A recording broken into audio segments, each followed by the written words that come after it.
Sam Adams, Sam Adams, Sam Adams, Benjamin Franklin, Benjamin Franklin, Benjamin Franklin.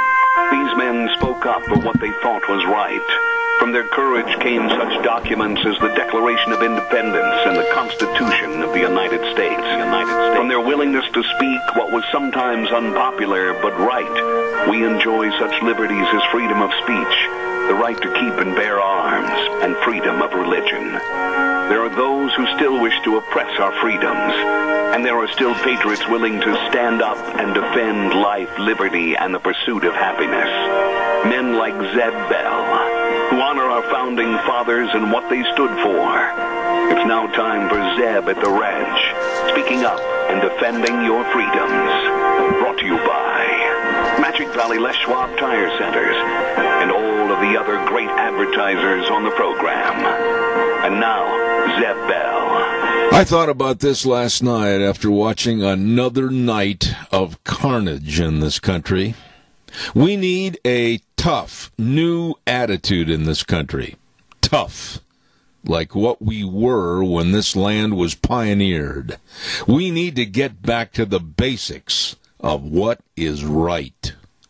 Good morning, everybody. Here comes Kate Smith, and God bless America. For this Thursday morning, June the 4th, Kate Smith, and we'll take a great patriot with the Pledge of Allegiance in just a few moments. Call in, please. Good morning. And a good morning to you, Zeb at the Ranch. I'm Zeb Bell with our major sponsor, your Magic Valley Les Schwab Tire Centers. All 7 locations serving you with a safe, clean environment and the best in tires.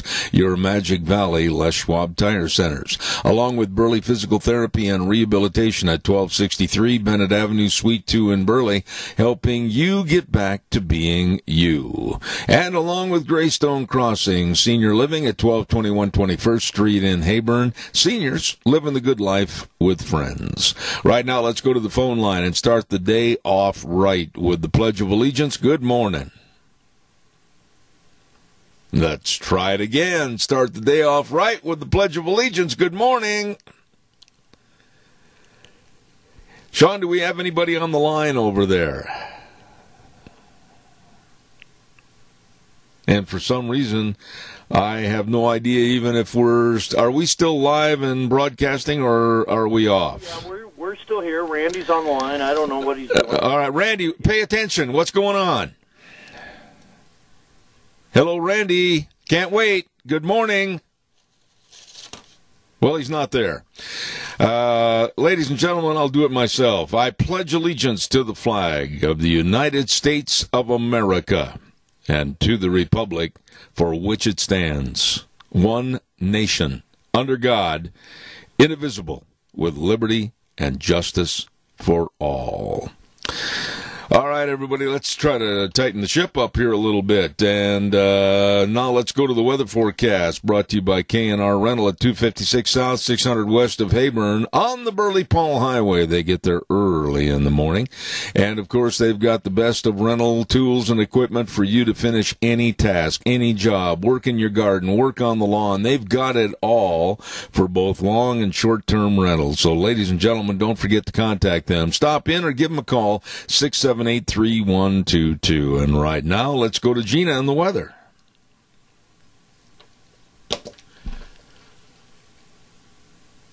Sean, have we got a major problem over there with the equipment, or what's happening here? I had to go get Gina because we're having issues. Randy called back. He said that he was talking. I had the pod on. Okay. Yeah. We're just evidently some mechanical difficulties. Honestly, that's the phone pot right there. You had the wrong one on. Okay. My bad. All right, well, let's get it corrected. Let's go with the weather, and the weather brought to everybody by K&R Rental in Heyburn. Burley-Paul Highway, easy to find, 678-3122. And now again, here's Gina with the weather. Warming temperatures for the next couple of days, but then by the weekend, cooling off and maybe some rain showers. Here's a look at your weather forecast. We are expecting mostly sunny skies for today. A little bit of a breeze out of the west-southwest at about 5 miles an hour. Gusts as high as 24 miles an hour. We are expecting a high of 81. Tonight, partly cloudy skies with a low of 53. Tomorrow, mostly sunny, warming up to 91. Winds out of the southeast at about 5 miles an hour. 20% chance of rain showers and thunderstorms after midnight. We are expecting a low of 57 by Saturday. Looks like 80% chance of rain showers and thunderstorms in the afternoon. High of only 69. Overnight low of 45 by Sunday. Showers likely. Thunderstorms are possible in the afternoon. Mostly cloudy skies. High of 55 with an overnight low of 39. Then as we go back to work on Monday, slight chance of rain showers, partly sunny skies. Only a high of 56. That's a look at your weather for Zebit Duran. Thank you, Gina. Brought to everybody this morning by K&R Rental at 256 South, 600 West of Hayburn. They are there to serve you. If you have questions about the job that you need to finish and what kind of equipment it's going to take, give them a call at 678-3122, K&R Rental. Want to also stress the fact that some other folks get there early in the morning to serve you, and that's Ramsey Heating and Electric at 2600 Overland Avenue in Burley. You betcha they get there 7:30 to 5 Monday through Friday, and they literally have all your heating, cooling, and electrical needs ready for you. And boy, temperatures are going to get a little warm, and you better make sure that air conditioner's ready to go. They've got all the filters for you at Ramsey Heating and Electric. 678-0459, Ramsey Heating and Electric, where they always provide warm winters and cool summers. Absolutely. Calls are welcome and appreciated. 436-2244, 1-866-927-4587. I want to point out that a little bit later on this hour, we're going to have Minidoka County Sheriff Eric Snar is going to be on the program, and I'm certainly appreciative of that. We're going to be asking him some questions about law enforcement and what happens if we incur some of the same absolutely scary things that are going on back east. So we've got that coming up at 8:30 this morning. Caller, before I take your call, stand by. I want to remind everybody about Dino's Septic Service. Septic tank pumping and septic and tank and drain fields installed, backhoe services, all of this and more from people that really care about serving you. And I mean that because they've done some work for us, and it is fast, fair, and very friendly service. 436-6526, the number to call, or 678-1638. They will pull into your yard with a big truck that says smells cargo on the way. Very nice people serving you. Dino's Septic Service, you get a hold of them today. Caller, good morning. You're on the air. Good morning, Zeb. You know, that little glitch you had this morning reminds me of when you tell a joke and nobody laughs. Well, first of all, I don't control the equipment. Okay. Up your track. Okay, Keith, I don't control the equipment, and we had a little glitch, so I'm not going to make a big deal out of it. Just let it roll. But what else is happening to you? Well, I have heard that they're considering, and I say they, I don't know who this is, of making Antifa a terrorist organization. Yeah, we talked about that yesterday on the program, and the left and the Democrats, and I got to tell you, Keith, that my temper this morning is not in very good shape. It's tattered, it's torn, it's wrinkled. I'm ready to explode at the stupidity, and I think you'll agree with me. The stupidity in this country of, oh, well, we don't want to do that because that hasn't been done for a long time. Oh, well, we don't want to do this because it might infringe on somebody's rights. Keith, I am sick and tired of getting up every doggone morning and hearing about shootings and stabbings to our police force and burnings and lootings and absolute desecration and degradation to our country. I really, right now this morning, don't give one hoot in heck about what toes we step on. This nonsense has got to stop. Absolutely. And, you know, I was thinking this morning that this man died because of he couldn't breathe. So now the gun control people are back at it again, What's it got to do with guns? Oh, the idiots are going to crawl out of the woodwork. The idiots are going to crawl out of the woodwork. And by the way, to address a lot of people's points about, oh, George Floyd was such a wonderful man, and he was this, and he was that, Saint Floyd, etc., I want people to realize and remember, if you haven't heard it on most newscasts, and you won't because most of the biased left newscast won't tell you this, he was arrested and sentenced to prison for 5 years for armed robbery in the Houston area, and then while living in Minneapolis tried to pass counterfeit $20 bills. So he wasn't exactly Saint Floyd. Yeah, and that's the problem with it.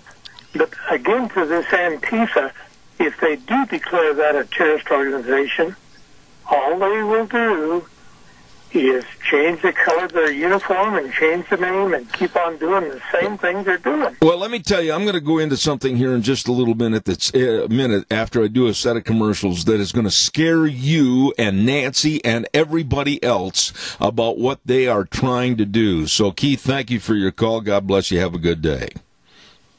You're welcome. All right, sir. Don't forget the Bennett Boys Auction Service is going to have a ripping good sale this Saturday, June 6th at 11 o'clock, located over in the Rupert area at 275 North, 579 East. And it's going to start at 11 a.m. It's the Shoemaker Estate Sale, lunch by the Cook Shack. Look for, please, all the signs to get there, and be sure and be there. Tractors, loaders, trailers, farm equipment, saddles, livestock equipment, fencing, shop equipment, and tools. All kinds of things. Antique furniture, beautiful antique furniture and appliances. All of this at the Shoemaker estate sale. It's going to be 11 o'clock Saturday, this Saturday, June 6th, in Rupert, 275 North, 579 East. Managed by the Bennett Boys Auction Service. No sale too big, no sale too small. The Bennett Boys, yep, they sell them all. By the way, too, speaking of selling things, our dear friend Doug Martin is selling his business. That's right, lock, stock, and barrel. I mean, all of it. And I urge you to get a hold of Doug's Alternator and Starter Repair. Doug's been a friend of ours for a long, long time, and he works very hard. And he's been one of our big supporters of Lunch Bunch and everything else. And he's just going to take a little time to spend with his lovely wife and enjoy life. God bless him. He's selling Doug's Alternator and Starter Repair at 635 21st Street in Hayburn. The number to call, 878-4991. It's a turnkey business operation ready for you. Please give him a call, 878-4991. Doug's Alternator and Starter Repair. When I saw this on television last night, and I want everybody's attention on this right now, please, whether you're driving, working, whatever, this is extremely important. I saw this on television last night and could not believe the video that was before me. A young woman dressed in jogging clothes had just walked out of a building, and a member of Antifa walked up to her and told the young woman in the jogging suit that she had better get on her knees and apologize for her white privilege or else. I'm not making this up at all, folks, and this is not anything as far as theatrics. This actually was on video. This is so disturbing. And the woman did it. She got down on her knees, and she wasn't sure. She was scared. She was trembling. She said, I don't even know what to say. And the Antifa man said, there's others watching you right now. And just say that you are so sorry for your white privilege. And out of fear, this woman did it. She apologized for who she is and what she is. Let me just say this morning as part of my angst. And I am teed off this morning. I make no apologies. None. No one should ever bow down to any human being and apologize for what or who they are. And then what was worse after this, in Bethesda, Maryland, there were over 1,000 people that attended a gathering. And they were doing the same thing. I'm so sorry for what I've done and who I am and what I have and everything. They were apologizing, just like this woman, coerced by people with Antifa. I'm sickened, absolutely sickened by this. Caller, good morning. You're on the air. Yes, good morning, Zeb. I've lived in Twin Falls for 20 years now. I've seen a major change in this city, and I think the police department and everybody else is going to be forced to cave into liberalism. And some of the people, the younger generation I've seen out here, are acting like Ocasio-Cortez. And I think we're going to be in trouble here in Twin Falls because it's going to be forced to become a liberal city and a cave-in city.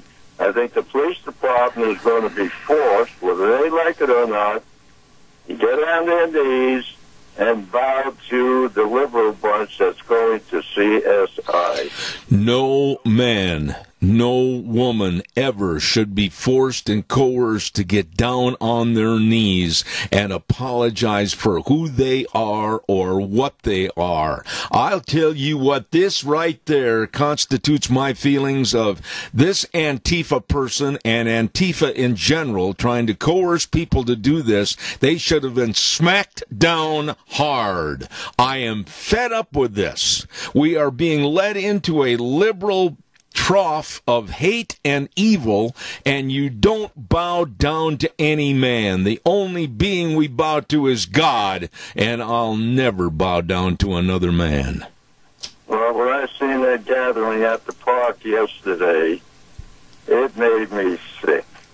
And it should We have. have people, we have the younger generation, younger women, in such a hurry to start acting like Ocasio-Cortez. And this is what's happening to Twin Falls. Well, the whole point is, and I agree with you, the whole point is that the left is very, very good at coercing and manipulating the media into making us, you and me and everybody else, oh, shame on you. Shame on you for being white. Shame on you for being male. Shame on you for being the head of your family. Shame, shame, shame be heaped upon you. Get on your knees and apologize. Tony, never, never, never apologize. Who is this Antifa guy? Oh, no, it's a group. This picture being No, Antifa is not a guy. Antifa and what we're dealing with here. Antifa is a group of thugs. Antifa means anti-fascist, and they're against anything and everything. And their motto is with force. They absolutely are coming after people with force. They are to be reckoned with and dealt with, and they have to be put down. That's why our president is so worried about them, and we need to have more power against them. Tony, I've got to run, but I want to wish you and Mary the very best. Thank you. Stay safe, please. Thank you, Zeb. You bet. Bye. Ladies and gentlemen, I tell you what, when I saw that, can you imagine you or your wife coming out of a gym after running, jogging, whatever, and somebody in black, like these, and they wear black and cover their faces, they're a bunch of nothing but cowards, comes up to you and says, get down on your knees and apologize for you being white and white privilege because others are watching you. Very ominous. Scared this woman. I don't blame her. But never, ever bow down to another human. Denny's Restaurant is going to have a big summer party, and it's going to be on June 8th. 18, 19, 20, and 21. And I'll tell you what, we're going to be there on the 18th with the lunch bunch. And it's going to be a lot of fun. It's going to be outside. It's going to be outside. And they're going to set up tables and chairs, of course, weather permitting. And they're going to have decorations and gift giveaways and a great big duck pond for all the prize drawings. I'm telling you, it's going to be fun.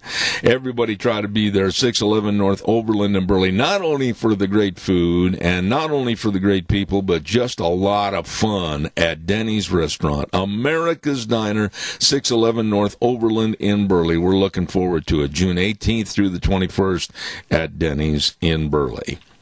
All right, calls are welcome and appreciated. I just am absolutely shocked that we have reached this level of heinous activity in this country, to where someone dressed in black, covering their face, walks up to someone and says, "Get on your knees and apologize for your white privilege." How would you respond? How would you respond?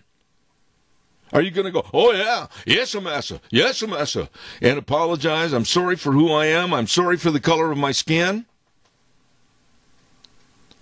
We are living in total chaos times right now. And anybody that thinks that's exaggeration, look at the country from California clear back to the East Coast. Cities are being burned, cities are being looted, and there's absolute carnage. There's no control. Why? Because the left dictates it to be that way. And these slovenly, lazy, lousy, absolute loser mayors and Democrats that are also governors not doing a thing to quell and stop this problem. And it's exacerbated night after night. Caller, good morning. You're on the air. Good morning, Zeb. Well, quickly, Adrian, go ahead, please. Yeah, okay. I've got to make a comment about the disrespecting Drew Brees' comments, for respecting the flag. I just can't believe our country's got to the point where everybody seems to be, the flag is a symbol of oppression and all this stuff. All I got to say is without that flag, we don't have a country. And that's what they're trying to do. If we allow the flag to be desecrated over and over again and disrespected. But Drew Brees was absolutely said what needs to be said. We need to love one another, respect the flag, and honor those that have put that flag up time and time again to defend it, and that we might have the liberties and freedoms that we enjoy today. I know that, Adrian, but I don't know if you heard the latest news of this story, and I'm going to say it quickly because I have Sheriff Snar waiting on the line, that Drew Brees, because of all the fear for himself and his family, has withdrawn a lot of the support for his own comments and said that he wished he wouldn't have said anything. And I hate people to be coerced because of fear to draw back in saying that they support our flag and our country. This is sick, and it's got to stop. Well, if that's the case, if we can't respect the flag, the communists, the socialists, Marxists have won. Yes. And that's the bottom line, Zeb. And so many relatives and friends that have died honoring that flag and supporting it and putting it up. Iwo Jima, Fort McHenry. We don't have a national anthem. That's where it came from, Fort McHenry, the number of the people that died keeping that flag up, Zeb.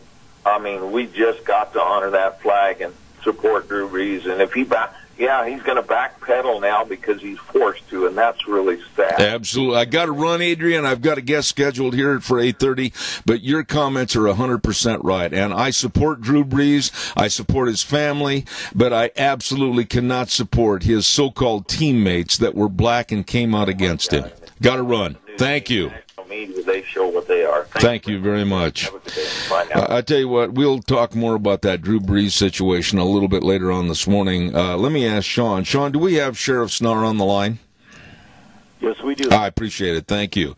Ladies and gentlemen, when I've asked in the past for this man as a representative of law enforcement to come on our program, he's always been there to support us, and I appreciate that. And I say a good morning to Minidoka County Sheriff Eric Snar. Eric, good morning, sir. How are you? Good morning, Zeb, and listeners.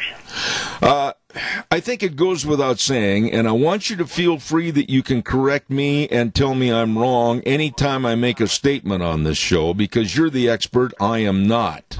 But I think there is a naivete in our state of Idaho to where people think that what's happening on a national level with the burnings, the lootings, and the degradation and the destruction can never come here. As a sheriff, what are your thoughts? It can come here. It can come here any time of the day or night.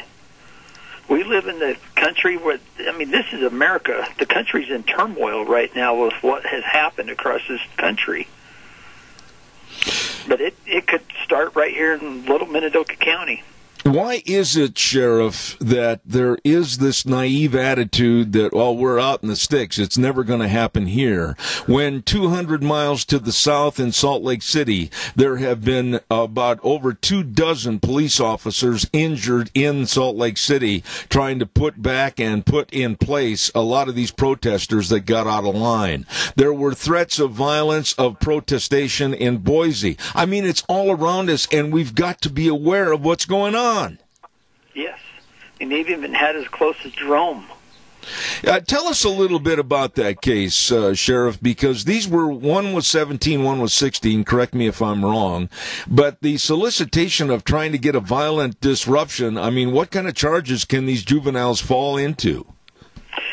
I know they'll be in the juvenile system unless they're adjudicated over to the adult system, but I don't know too much about that case other than just what was read in the newspaper in reference to those two kids. But, it's that serious that people could, start that off in our community.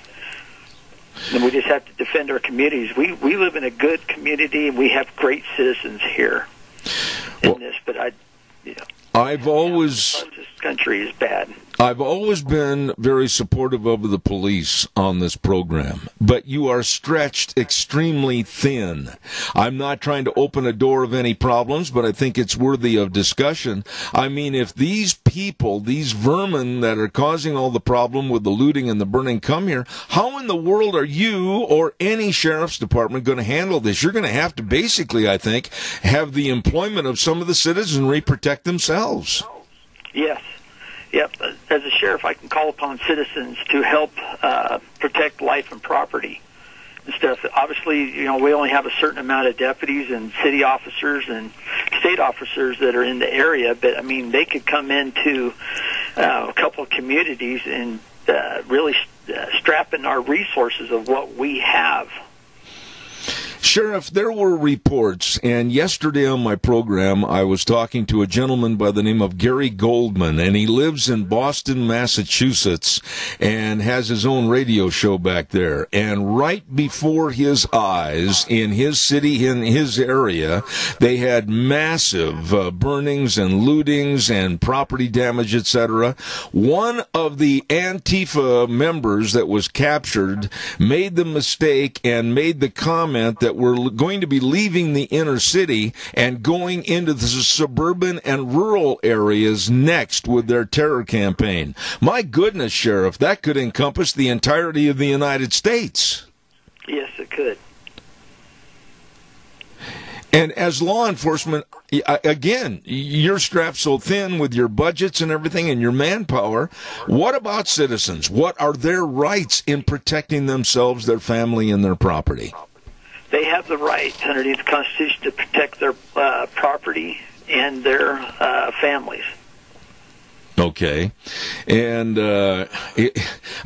this is so ridiculous that we have to think about this, but I think that right now the warfare, I'll use that terminology, against the police, what happened to the respect for the police across the United States? Every entity, whether it's a shoe salesman or whether it's a guy that sells tractors or whether it's a policeman, you're always going to find some bad apples, but not the entire force. And the hatred against police in this country is absolutely absurd. Yes, I would agree with that. What do we do to change it? As law enforcement, we need to be colorblind to everything that what we do in our jobs. What I mean by that is literally be colorblind. It shouldn't matter the color of your skin, what religion you are. We took an oath to support the Constitution of the United States and the Constitution of each individual state itself. That's our job. We just need to be colorblind in there and treat people with respect and the dignity that they deserve and stuff. And unfortunately, there are some bad officers out there. I don't condone anything that an officer does that's illegal, immoral, and unethical. But us as sheriffs and chiefs of police, we need to look at our own department and see if we have officers that are like that should not be employed with us. You know, Sheriff, treat people fairly with respect. You know, Sheriff, I said yesterday on my program, and again, I open myself up for criticism if you don't agree, but I think what's happening right now is a hamstringing, if you will, of police all across our country, to where with the threats of you'd better not do this again, if there's an illegality, if there's a bank robbery, if there's a shooting or whatever, it's almost like they're going to have to second guess themselves in protecting the public because they're going to be color-coded. Would you agree with that? Yes. That officer that's making that decision has seconds, literally, to make his decision. He has to rely upon his training and his experiences that he has in that field. But then we get to allow the judicial system to run its course and see, put that case before a judge and or a jury to see if we made the right decision or not. Not saying every law enforcement officer out there makes a split-second decision that's correct, but we have to rely on our training and resources and go from there. Sheriff, when you listen and read as to what's going on in some of the major cities, be it New York, Chicago, L.A., whatever, across the country, and then you hear about this no bail money needed to bail yourself out of jail, basically, and be back on the street the next day and get arrested again, what are your thoughts about the left and the lunacy that's going on in law enforcement right now? I will leave that up to the courts. They're the ones that set our bells and stuff like that. They have schedules and stuff like that, but that's up to the judicial system. Law enforcement just needs to keep doing their job.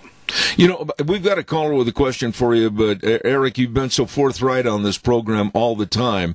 But, to do your job, where does it say in your job manual that you have to be pushed and spat upon and shot at and have a knife stuck in your neck and have people just try to run over you with vehicles? That's not part of your job description. Absolutely not. We have a caller with a question. Good morning, caller. Quickly, you're on the air. Good morning, Zeb. This is Jerry Voss. I want to say this. You have probably one of the best officers this county has ever had on your show with you today. I have been extremely proud of Barrick ever since he came from Aberdeen. Him and Louder, they're two of the best there is. That's my comment. I'll get out of the way. You have a wonderful day. Well, thank you very much, Jerry, and it sounds, Sheriff, like you're very well respected as need be. I just absolutely do thank you for coming on the program this morning. But nationwide, and I know I'm kind of putting you on the spot here a little bit, but how are we going to settle this problem? How are people going to learn again the respect for police and the respect for law and order? Again, the law enforcement needs to come together and stand united with each other, and not condone, not condone the acts that has happened across this country. Something my parents instilled in me: 2 wrongs do not make it a right. These officers that have done these illegal acts, they should be prosecuted to the full extent of the law. One thing in law enforcement that we often seem to lose sight of, that you're innocent until you're proven guilty in a court of law. Just because I look at a case and investigate a case and know what the facts are, my job is to present that to a judge or a jury. And you're found guilty in a court of law. But with what's happening across this country, I don't have a problem with the first article of the Constitution, the right of the people to peaceably to assemble to petition the government to have them readdress the grievances that happen. But I don't have a problem with the protesters. It's just the people who go above and beyond and break further laws. People are destroying their own communities in this, people's livelihoods. It was bad enough with the pandemic going on that cost a lot of businesses their jobs. Now they're able to start to reopen. Something happens like this going across the country. People are losing their livelihoods. People are losing their lives. Sheriff, in all your years of police work, have you ever seen any videos like what are coming out of our major cities, especially the one in New York, where a husband and wife were trying to protect the front of their business, and these wild animals took 2x4s and beat the wife to the ground unconscious, and when the husband tried to protect her, they did the same for him, and then they put the boards down and literally just walked off laughing. This is insanity that we're allowing this to happen. Yes. That is horrible. Well, I just hope and pray there's an end to it, but I guess I'll ask you this, and I don't, again, mean to put you on the spot, but I think it's got to get so much tougher. I said in my opening remarks this morning that we've got to get tough in this country to get back to what is a history of being right and doing the right thing with respect for each other. And until we restore that respect, we're going to have absolute carnage. How do we do this without getting tough?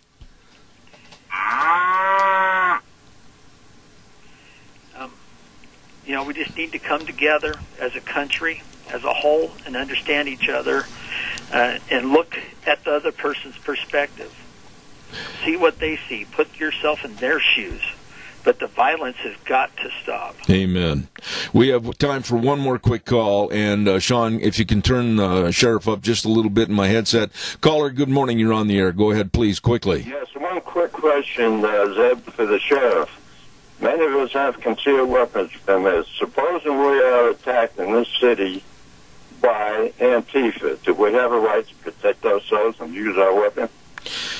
You have a right to protect yourself and your property.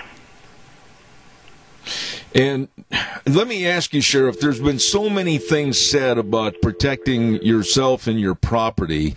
Where's the line drawn as to protect? Are you there, Eric? Sheriff, are you there?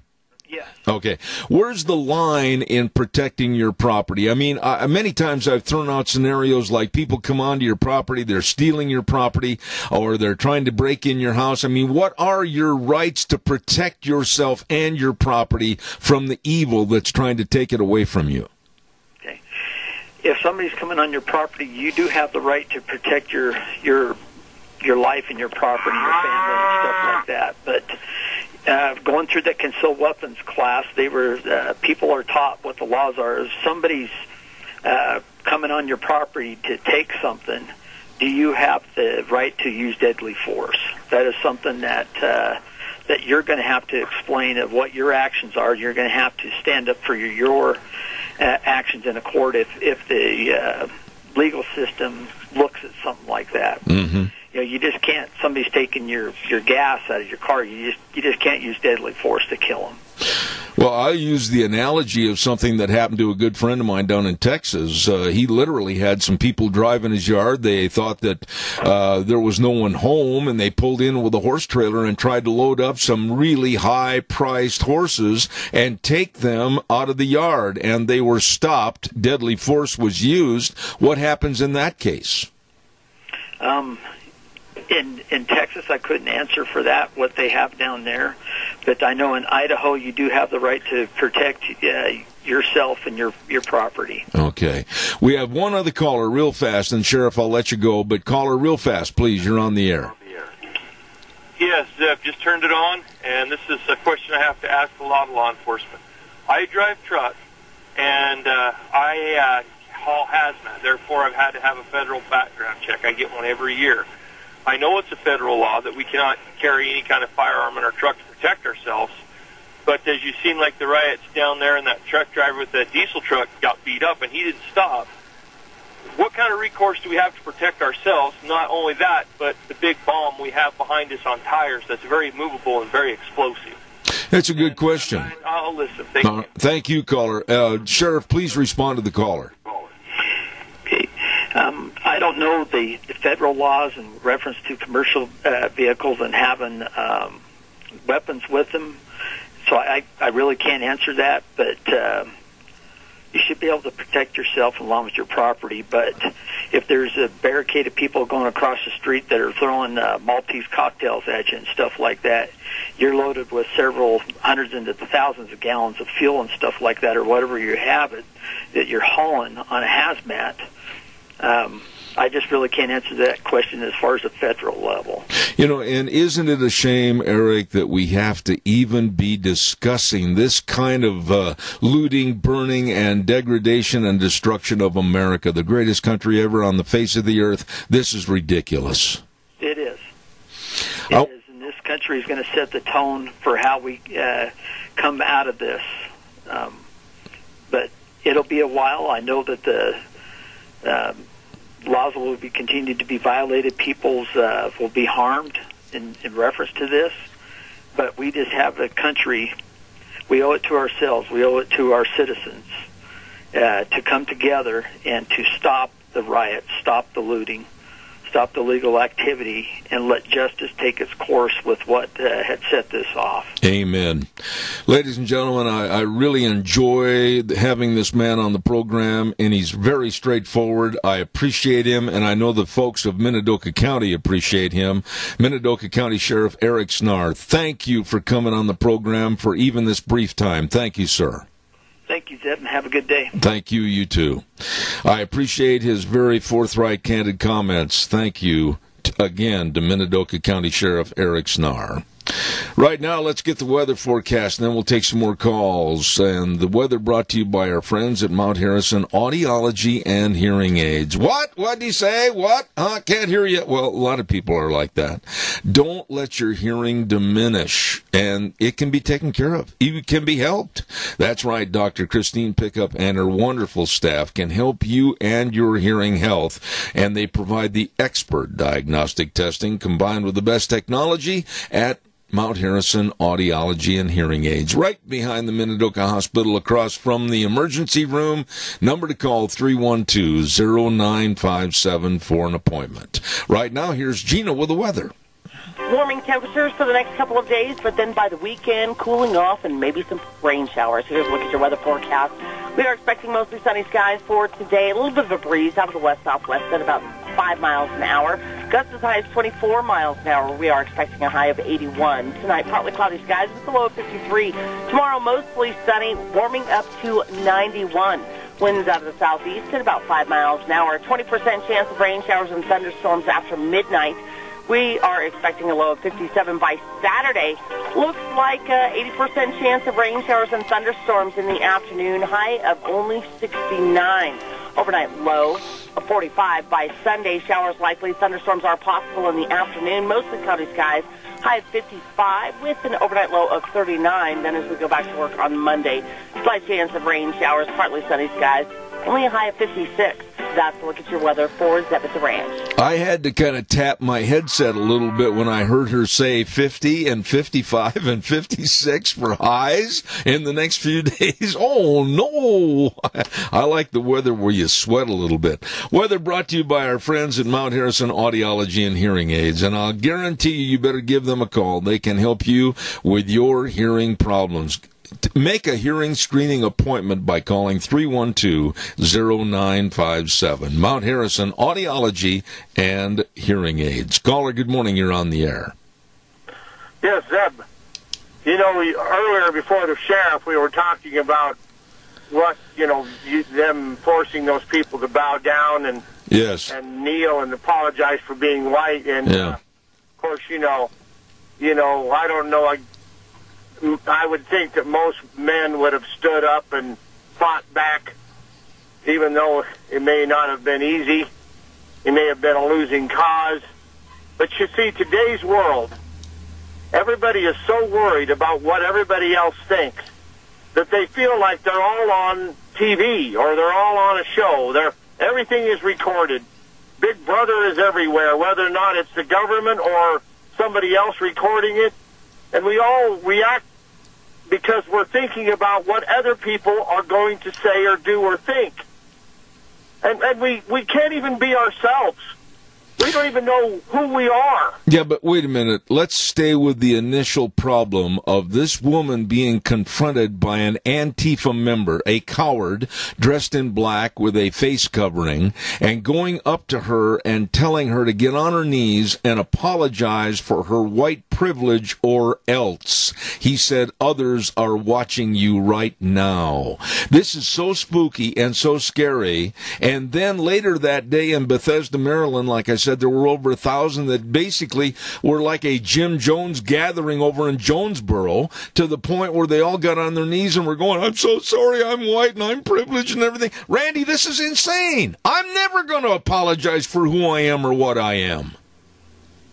Well, if you've got nothing to be, if you've got nothing to be sorry for, you shouldn't apologize.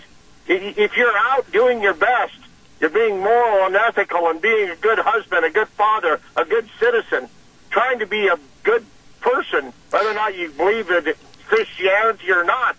You have nothing to be ashamed of. No person on the face of the earth, Randy, should ever be coerced into bowing down and apologizing for their skin color or what they are. No person. No. And see, these masks, I mean, Antifa was wearing masks before. Now they're convenient. Yeah. They just cover up your identity. And so, I tell you what, if we don't fight back, and we have nothing to be ashamed of, we have to defend our rights, our sovereignty as human beings, our children, our families. We have to fight back. Are you ashamed? Are you ashamed? If you use deadly force, like the sheriff just said, then you're going to be in court because you can't even. All I'm going to ask you this is, I want to ask you one question. Give me a short answer. Don't rail on. Are you ashamed of what you've accomplished in your life? Are you ashamed of being a professional at what you do? Are you ashamed of your family? Are you ashamed of your skin color? All of these things are coming into play with these people right now, saying, well, you're white and you're privileged and you should be ashamed and sorry. Get down on your knees and apologize. Randy, I'm telling you what, there is not one person on the face of the earth that should ever bow down to any being except God, holy God, and Jesus themselves. Never, ever bow down to another man in any circumstances. No, absolutely not. And by the way, if you haven't repented, it's a good place to start. And then you can fight back in honor for what is right and good. You just can't say this enough. All it takes for evil to flourish is for good men to do nothing. Absolutely. Randy, I appreciate your call, as always. Thank you very much. And then to top off the cake with this kind of icing, listen to this. Rashida Tlaib, Congresswoman Rashida Tlaib, that has the combined IQ of a box of rocks, came out yesterday and she's going to introduce legislation to defund the police. To defund the police. Think about it. And think how very stupid that is. A society of all chaos. Completely uncivilized. Completely full of anarchy and destruction. Murder, mayhem, no laws. And you know what? Those very low intelligent people that have the IQ of a worm, like Rashida Tlaib, they would be the first people in a pinch to call 911 and ask for help. Idiots. That's what they are. I have no respect, and when I have no respect for something, I say what I feel, and I did. This is insane. Caller, quickly, you're on the air. Dave, I'm just thinking in this case, if drugs were involved in this Floyd's case, and similar to those that were used by kamikaze pilots during World War II, and police officers, if knowing this has had a past history, have to really take extra precaution in dealing with these people. Yeah. I think, Earl, quickly, and I'm almost out of time, but I will say this. I think everything should be brought forth in a fair trial situation so all the facts are known on both sides of the story. There shouldn't be a run to justice or a run to the hangman or anything else. We need to know everything that happened and what went on.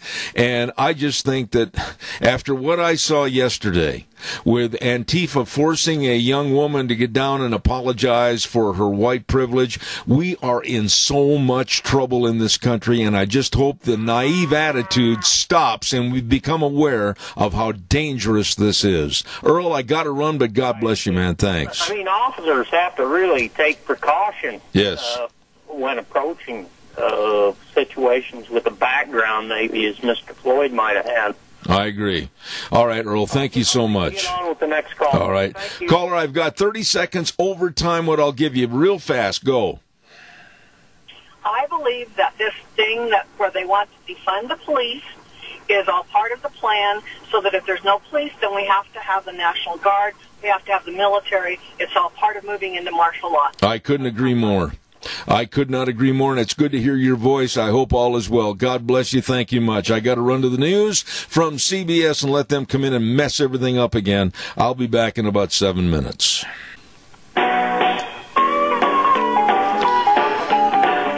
Oh, good morning and welcome back. Zeb at the Ranch, hour number 2 on this Thursday, June 4th already, my goodness sakes. And, of course, brought to you by your Magic Valley Les Schwab Tire Centers, all 7 locations with a very safe, clean environment and the best in tires. Your Magic Valley Les Schwab Tire Centers, along with our friends at Burley Physical Therapy and Rehabilitation at 1263 Bennett Avenue, Suite 2 in Burley, helping you get back to being you.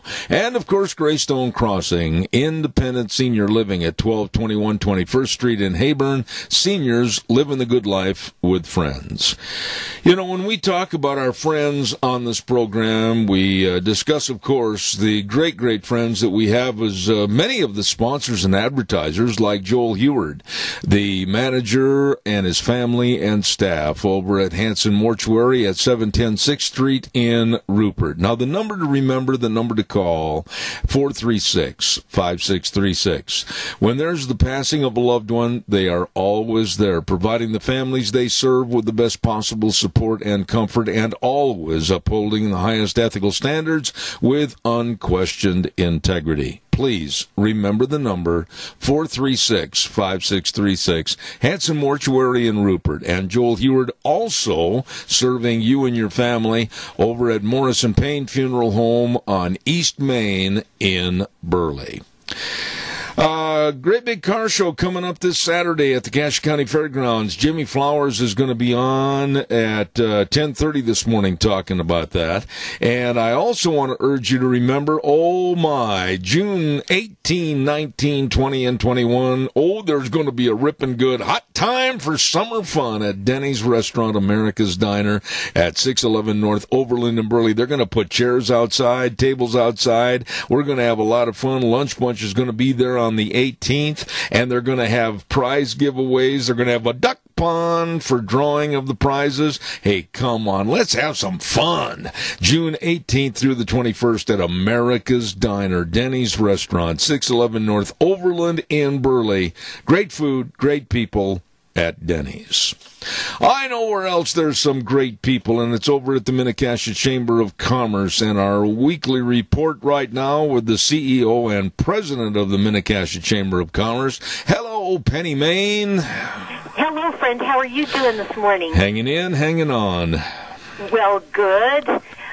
Yeah, we're in stage 3, is it? I believe it all gets kind of confusing, doesn't it? Oh my!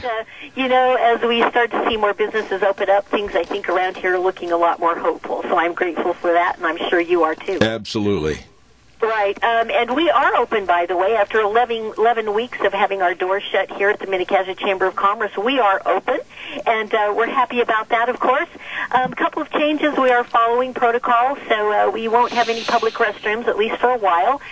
So we apologize for that, but we'd love to see your happy faces. We've got some great new items for sale, and again, we're available anytime Monday through Friday, 9 to 5 typically, and we would love to see you. So, again, if you have any more questions about rebounding, I'm sure everybody's pretty much up to speed on that, but you can head to the website, rebound.idaho.gov, and that kind of gives everybody an idea about these stages and how we're progressing through those.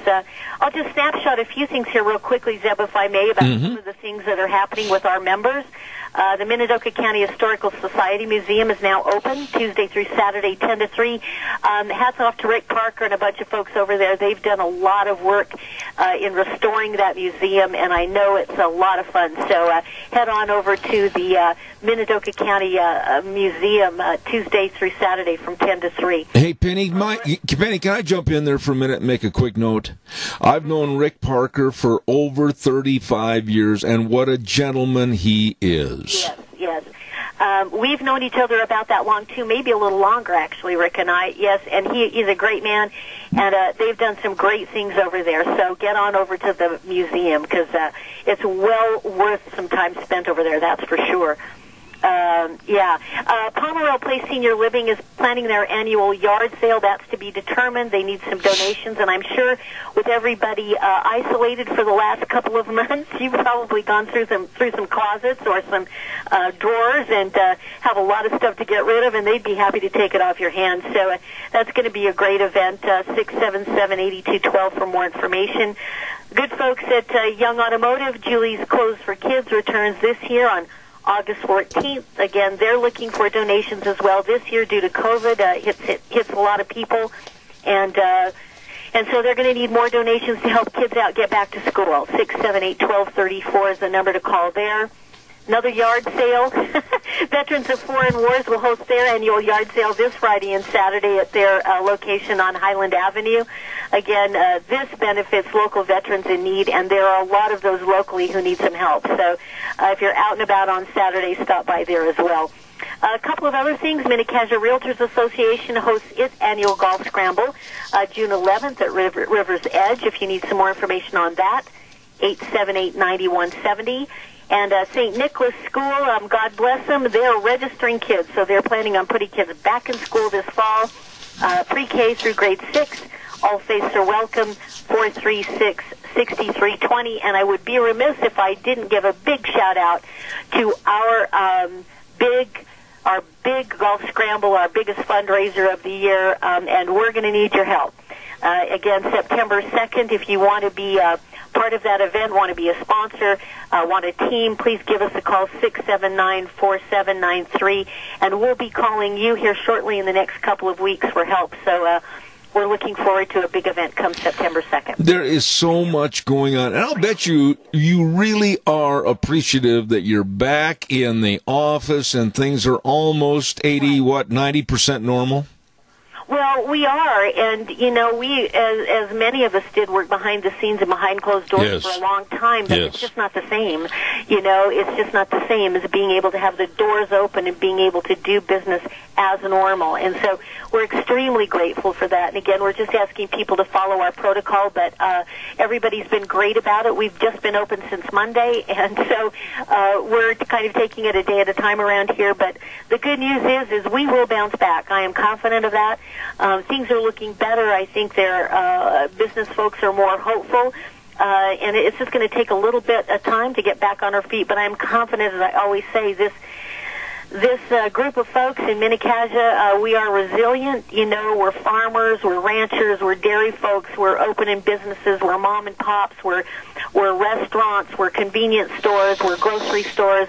we know how to do business, and we're going to suit up and show up every time, and I'm confident of that. But if you'd love to be part of the Chamber of Commerce and to continue to get additional support, we would love to have you become a member, and it's easy to do by just calling us here at 679-4793. Absolutely, and of course, Penny always hails herself as being the trivia queen of Magic Valley. And at the end of our the end of our segment, I always ask her a little trivia question, and I might remind her that her score right now is only 5 victories against 7 defeats. But I'm going to give her an easier question today. She says, "Oh yeah, you always say that." I thought I was 7-5 last week, and I actually got it right last week. Yeah, but you know what? I'm going to give you credit for one that it's 6 and 7. You're still in the hole. You're still in the hole. Well, I mean, it looks better than it did before. It does, but now here's an easy softball for you. On the Andy Griffith Show, remember the Andy Griffith Show? Uh-huh. What was Andy and Opie's last name? I hear dead air. I don't know. I can't believe I don't know that. Andy, it wasn't Griffith, right? No. That was the main actor's name. And Opie, I cannot remember. Taylor. Opie Taylor. Yes. Well, how does it feel to be 6 and 8, my dear? Well, gee whiz. You know, at some point we've got to start turning this thing around, Zeb. I don't know how we're going to do that, but I'm confident. We're friends. You are a good sport. You're a good sport, and I appreciate that. Ladies and gentlemen, this lady has been so helpful at the Chamber of Commerce, the Minnecasia Chamber of Commerce CEO and President Penny Main. God bless you, and we'll talk to you next week. Bless you too, friend. Have a great week. All right, thank you much. She's a lot of fun, and she's, boy, I tell you, hard worker. Hard worker. When we had that parking lot picnic over to Denny's, I mean, she stood out there helping people and everything. Just God bless her. I really appreciate that. Let's see. I've got to get this in. Let's ride. Don't forget. This is where the fun is sold. 270 Highway 24 between Rupert and the World. They've got brand new hours Monday through Friday, 9 to 6, Saturdays 9 to 2, and they've got all the side-by-sides, and they've got all the four-wheelers. Oh, you better get over and take a look and getting out in the hills and enjoying the great Idaho outdoors. They've got it all for you, plus all the accessories and a super service department to keep you running. You give them a call for any questions, 436-4771. Again, they're located at 270 Highway 24 between Rupert and the World. Let's ride, where the fun is sold. Want to remind you, too, about some other good folks over in that area, and, man, I'm pretty high on them. Service absolutely reigns supreme. I want to give a great big shout-out to Cameron and Siemens Insurance, life insurance, health insurance, retirement planning, employee benefits, all of this and more for you, your family, and your business. Todd and the crew are really accessible and very devoted to helping you. All you need to do is just call them on the phone. Make an appointment, 436-4424. That number again, 436-4424. Cameron and Siemens Insurance, Highway 24 in Rupert. Well, ladies and gentlemen, every week on Thursday, we talk to a gentleman that has not one, but two very health-conscious businesses. We're talking to Nick Greenwell at Burley Physical Therapy and Rehabilitation, and also a sister business that he has, Elite Fitness at 1200 Oakley Avenue in Burley. Good morning, Nick Greenwell. How are you? I'm doing well. I'm even doing better now that you called me a gentleman. Well, sometimes I've been accused of stretching the facts. That is very true in this case. Ed, how are you? I'm good, buddy, and I kid with you a lot, but you have done an outstanding job over at Burley Physical Therapy and Rehabilitation, helping all the aches and pains and the recuperation from surgery and accidents and everything. But today, I kind of wanted to start our conversation off on maybe physical fitness and working out and keeping the old blood pumping and the heart in good shape. Elite Fitness over at 1200 Oakley Avenue. Yes, sir. That's awesome. So lots of changes. We've got the gym back open again after the COVID-19 shutdown. Spent a lot of time in there painting, cleaning, updating. We've added some new equipment. We've serviced everything. And we're opening a daycare on Monday. So all of you young families, if you want to bring your kids in, we're really excited about that. You can check it out on Facebook and see the pictures of everything. And like I say, we're really ramping up now. We've got a lot more classes. We're starting our Silver and Fit class. In fact, it should be going on here in about an hour. And so that's a really good low-impact class to help provide strength and balance for folks that are starting to lose that in their later years, as well as a whole variety of new group fitness classes, including spinning and MMA classes. We had a bunch of little guys up there yesterday. They call them the Little Samurais, and they're kids that are learning martial arts and self-defense, and they call it bully-proof, trying to gain self-confidence and doing all kinds of fun stuff with little kids. You know, let's talk about that just a little bit further. I have maintained for a long, long time on this program that you don't have to be bullied. There is no way that you have to accept that. And this program, tell us more about that. Yeah, so we have a group of guys that came down from Las Vegas. His name is Ryan Alt, and he's a coach. He's been a coach for boxing and martial arts, mixed martial arts, for a very long time. He was a fighter his whole life. Now he has a team of 4 guys that are fighting professionally now, both in the UFC and in the boxing circuit in the PFL.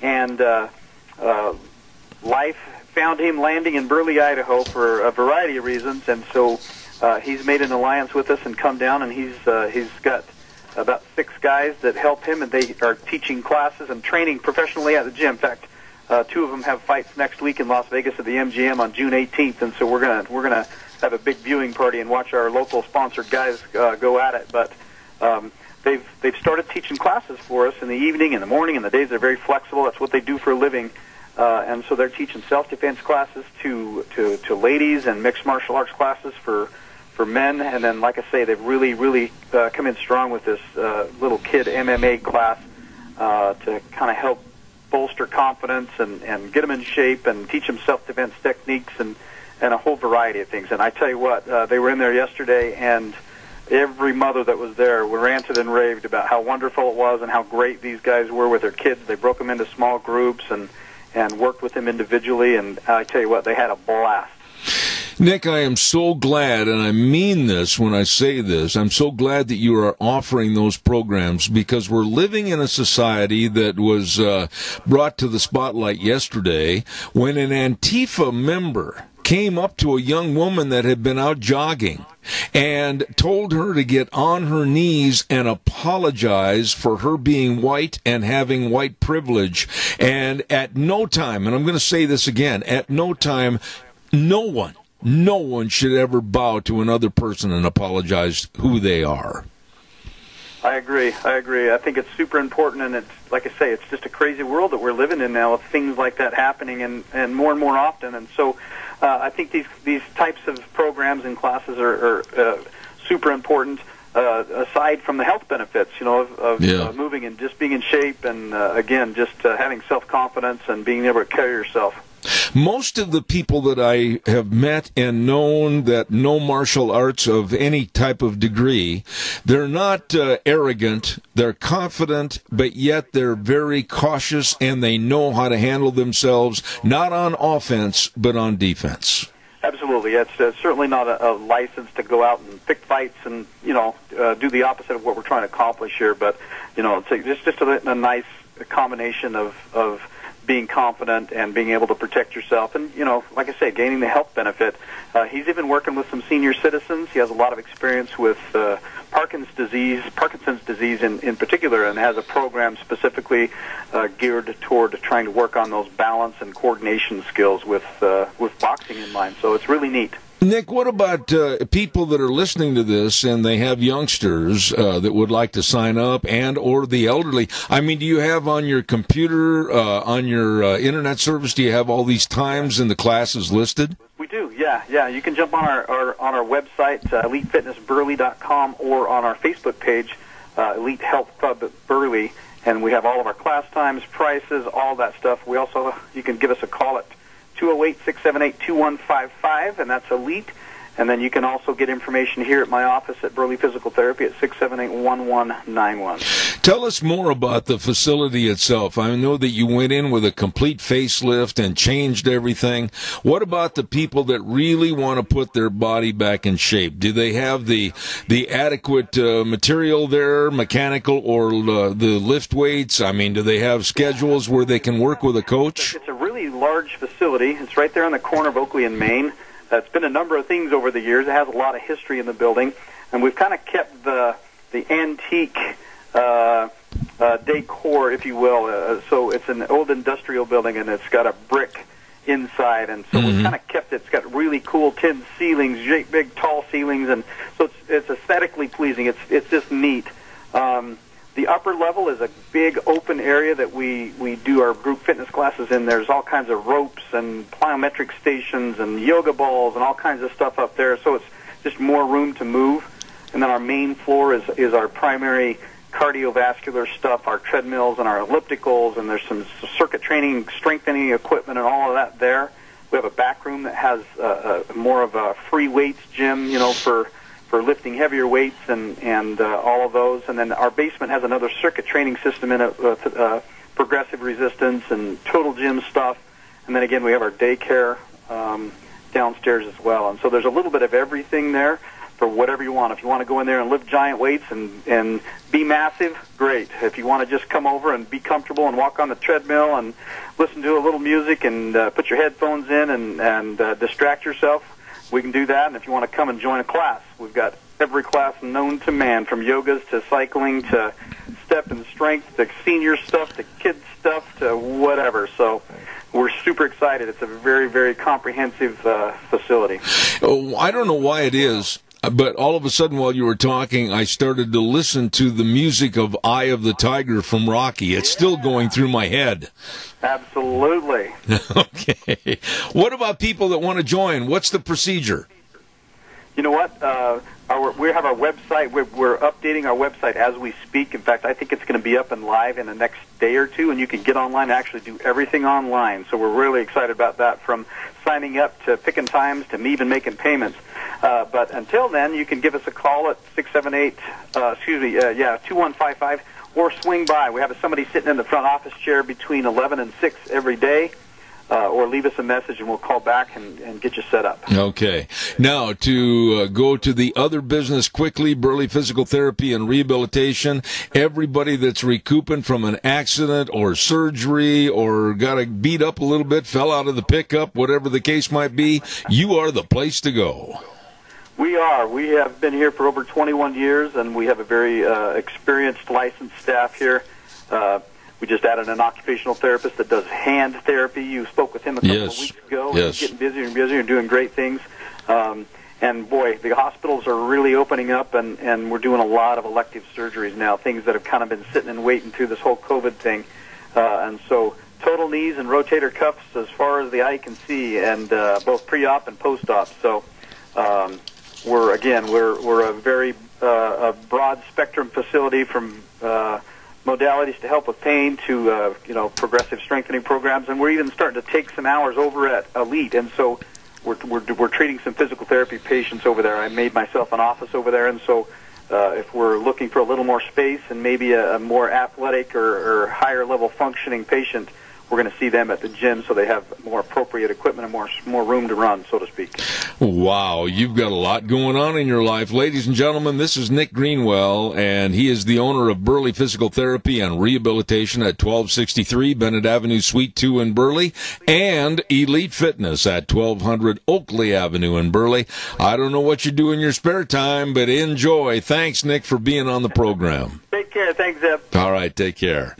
What a nice guy, and what a busy attitude they have in keeping you fit at Elite Fitness and helping you get back in shape after a surgery or accident at Burley Physical Therapy and Rehabilitation. Nice people. Want to remind, when we talk about nice people, I've got to talk to you about Patterson's Electronics. My goodness, have you gone in there? You better get in there, because they're going to be providing again $1,000 to the top 2 charities. That's right, $500 each to the top 2 charities. You go in there, vote for your local charity, and when you make a purchase, part of that money is going to go right to the kitty to help support those charities. So don't forget, they're going to be naming those top 2 charities here in the next couple of days. Patterson's Electronics, 421 East Main in Burley. The number to call, 678-6997. Curtis and Lorena and the staff open Monday through Saturday, 9 to 6, and they've got everything. All the home theater systems, video surveillance cameras, car stereos, all the audio systems, and, of course, all your televisions, Samsung, Sony, Toshiba, LG TVs. It's all there for you at Patterson's Electronics, 421 East Main in Burley. You stop in and see those really, really nice people today. Good folks.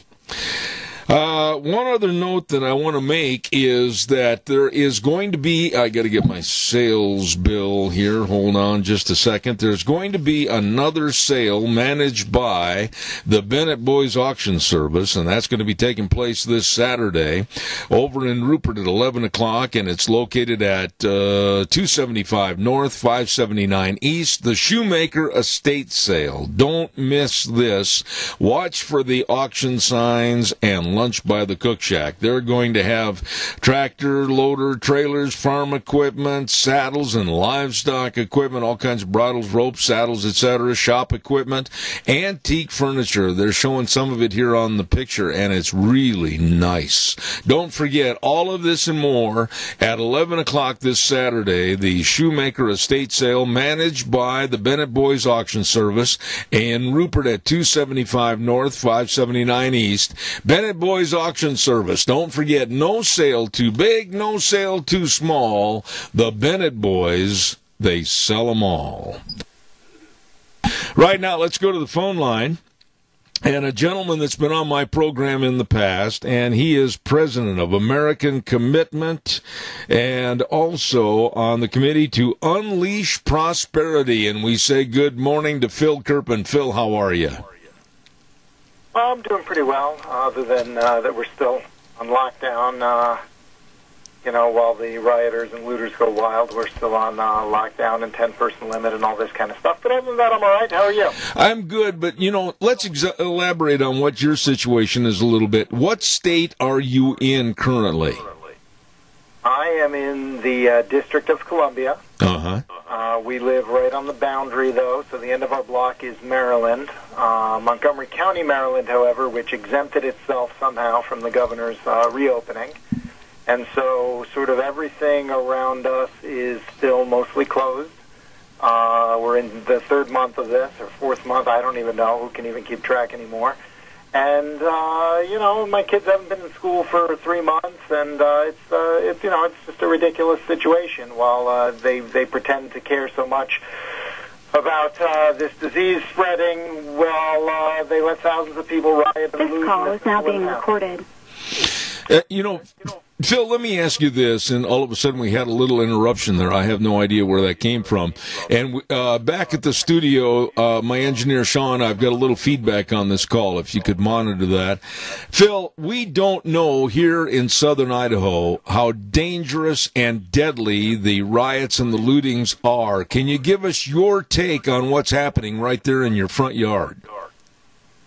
Yeah, it's really extraordinary. Just about a mile away from my house is a high-end shopping district called Friendship Heights, and they smashed all the windows out and stole all the goods from all the stores, and were acting just basically stealing everything in sight, looting, throwing bricks, smashing things, setting cop cars on fire. They've been doing this around here basically every night for the last week or so. We've got a mayor who sets a curfew each night and then does not enforce it in any way and expresses sympathy for the rioters and the looters. One of the ironies right here, though, which is kind of amusing, is the looting ended right at the line, at the Maryland line of Montgomery County, Maryland, and I was trying to figure out why that was. And so I actually asked on Twitter, does anyone know why the Friendship Heights looting ended, was only in D.C., ended at the border, and somebody sent me a picture.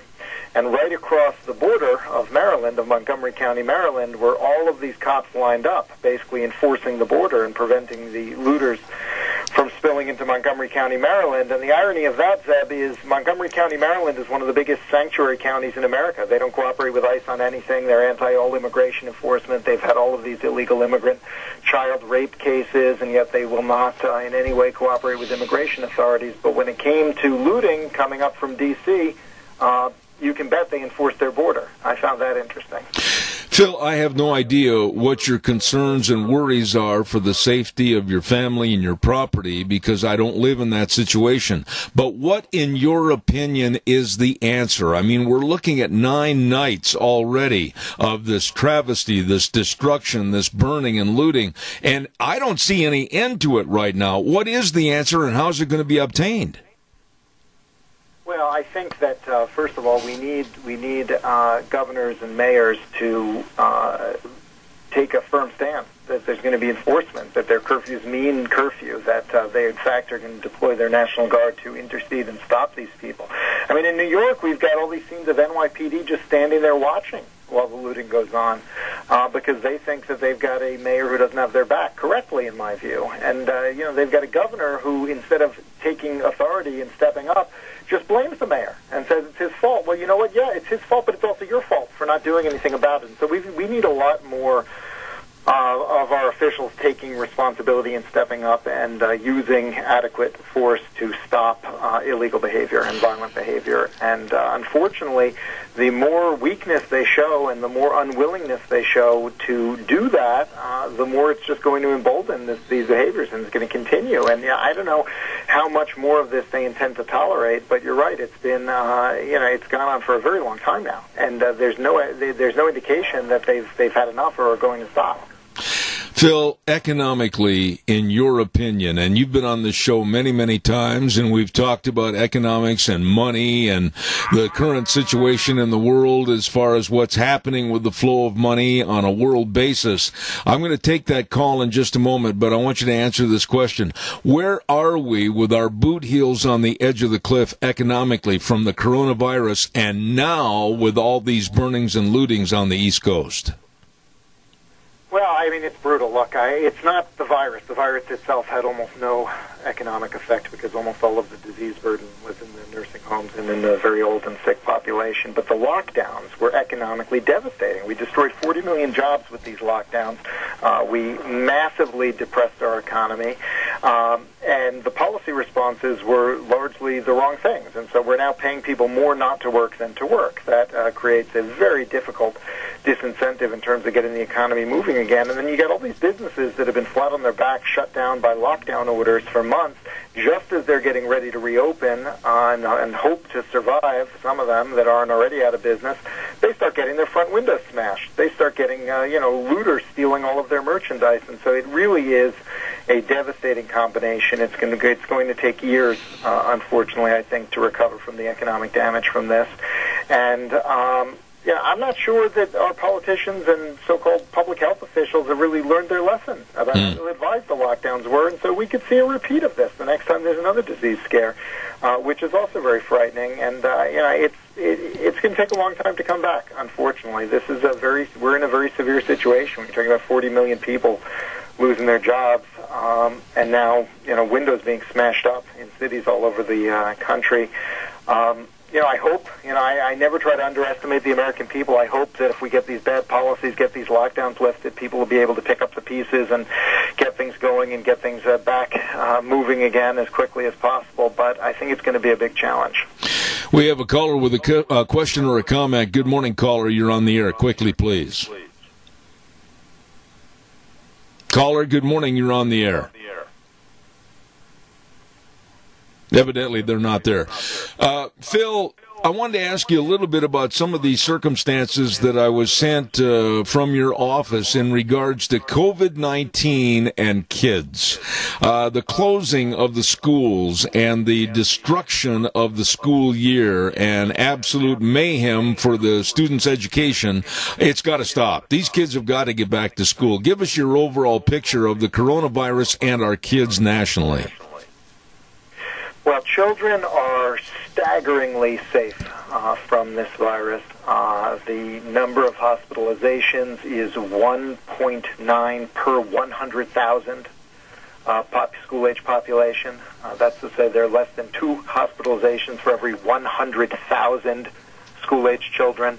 There have been a total nationally of 19 pediatric deaths, but most of them are sort of questionable. Like, for instance, there was a baby that died of SIDS in Kentucky, and they said, well, he tested positive, so we're putting it in the count. There was a 5-year-old who died of bacterial encephalitis from strep in Michigan, but tested positive for SARS, and they put him in the count. So even the count, that number itself is exaggerated, but it's also a very, very small number compared to, for instance, the number of seasonal flu pediatric deaths that we've had this season. It's 174. So you've got, 14 times as many pediatric flu deaths as you have pediatric COVID deaths.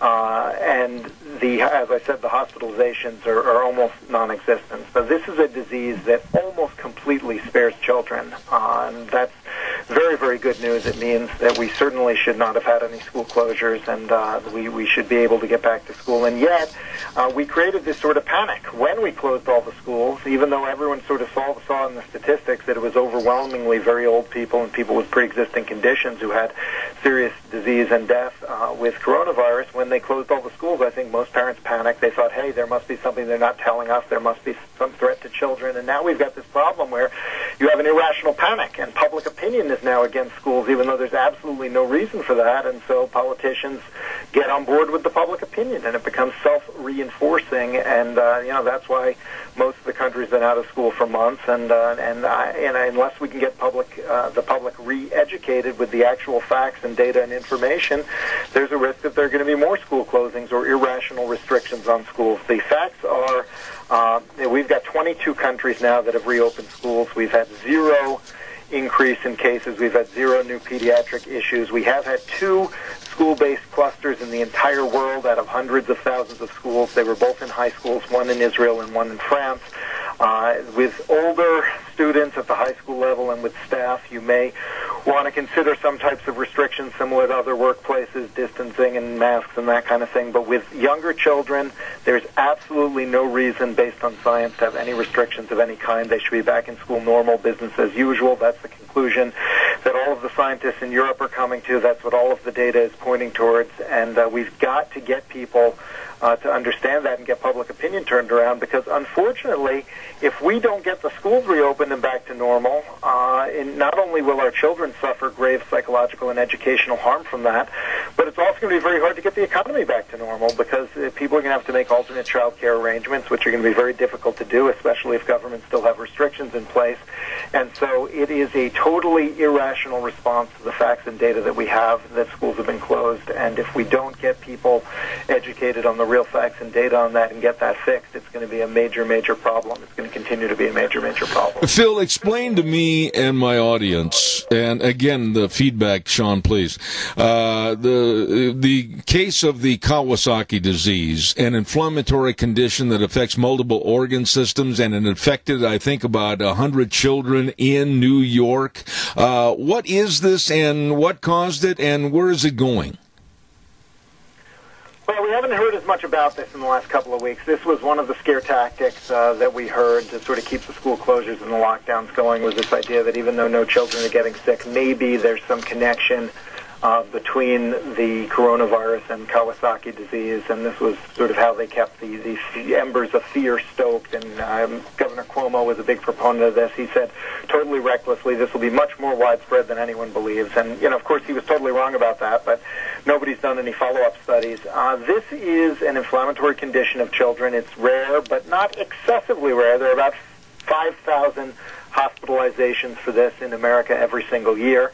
And there's no evidence that we're seeing more cases than usual this year.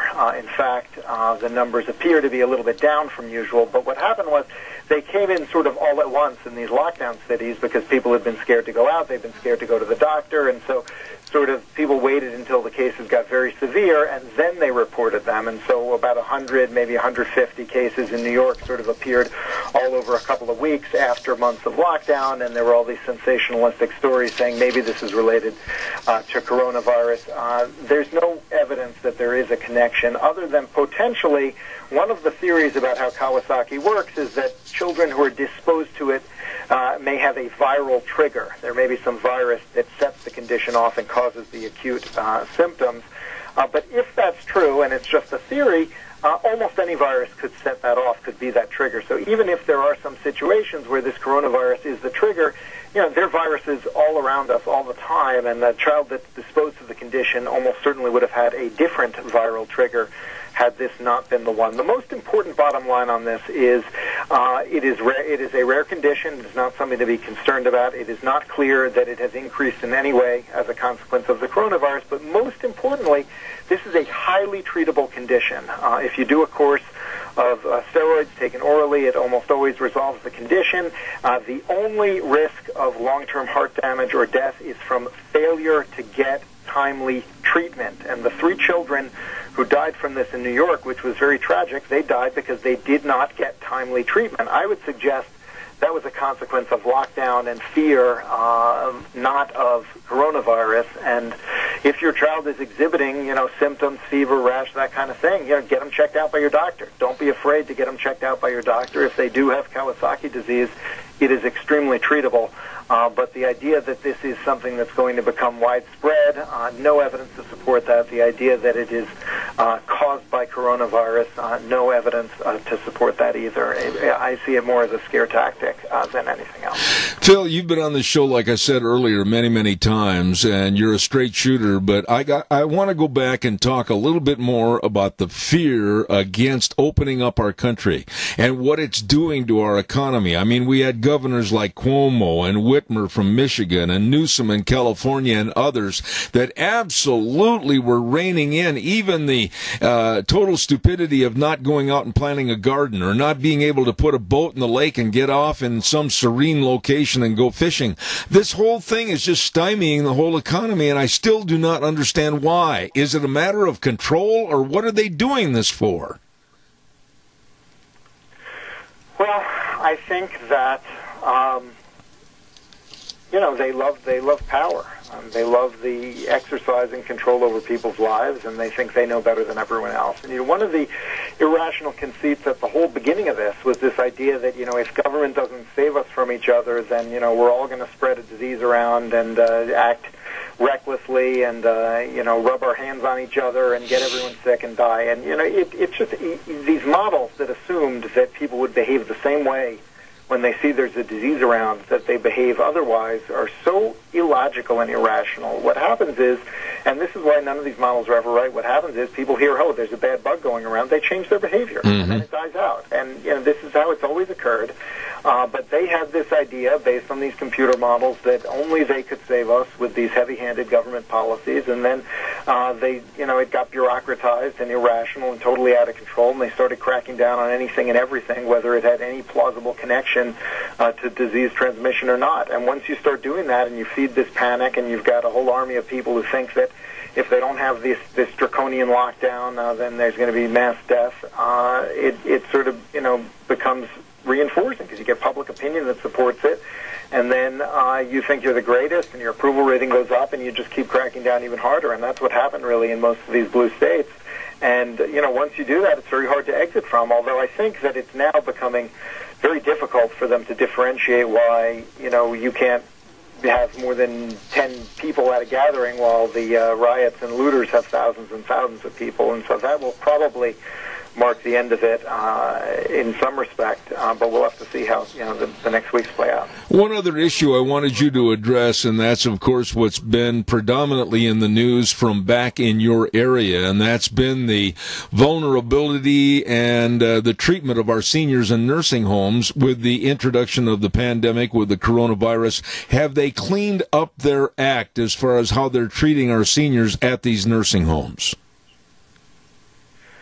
Well, that's where most of the deaths are. I think it's about 55% of all the deaths nationally now are in long-term care facilities. And frankly, the numbers are kind of getting worse in that there's very little disease burden now in the rest of the country, but we're continuing to see increases in a lot of the long-term care facilities. And the last numbers I saw from your state, I think you had 49 long-term care facility deaths, which was about 59% of your Idaho COVID deaths. So even in a state that has almost no disease to speak of, where you do have a little bit, it's there in the long-term care facilities. And we're seeing in a lot of the big states, the 7 states that account for about 2/3 of all the national COVID deaths are New York, New Jersey, Connecticut, Pennsylvania, Massachusetts, Illinois, and Michigan. And those 7 states, which have, as I said, about 2/3 of all of the national COVID deaths, they all pursued some version of the policy of requiring nursing homes to take infectious patients, whether they were equipped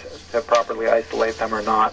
And that policy mistake is what led to mass deaths in those 7 states, and therefore of the large numbers that we see nationally in the United States. And all of those states have 50 or 60 or 70% of all of their deaths in the long-term care facilities, and those are the states with large volumes of deaths. And so I would like to say that it's improved. I think there probably is a lot more awareness now, a lot more testing, a lot more equipment for isolation and so forth.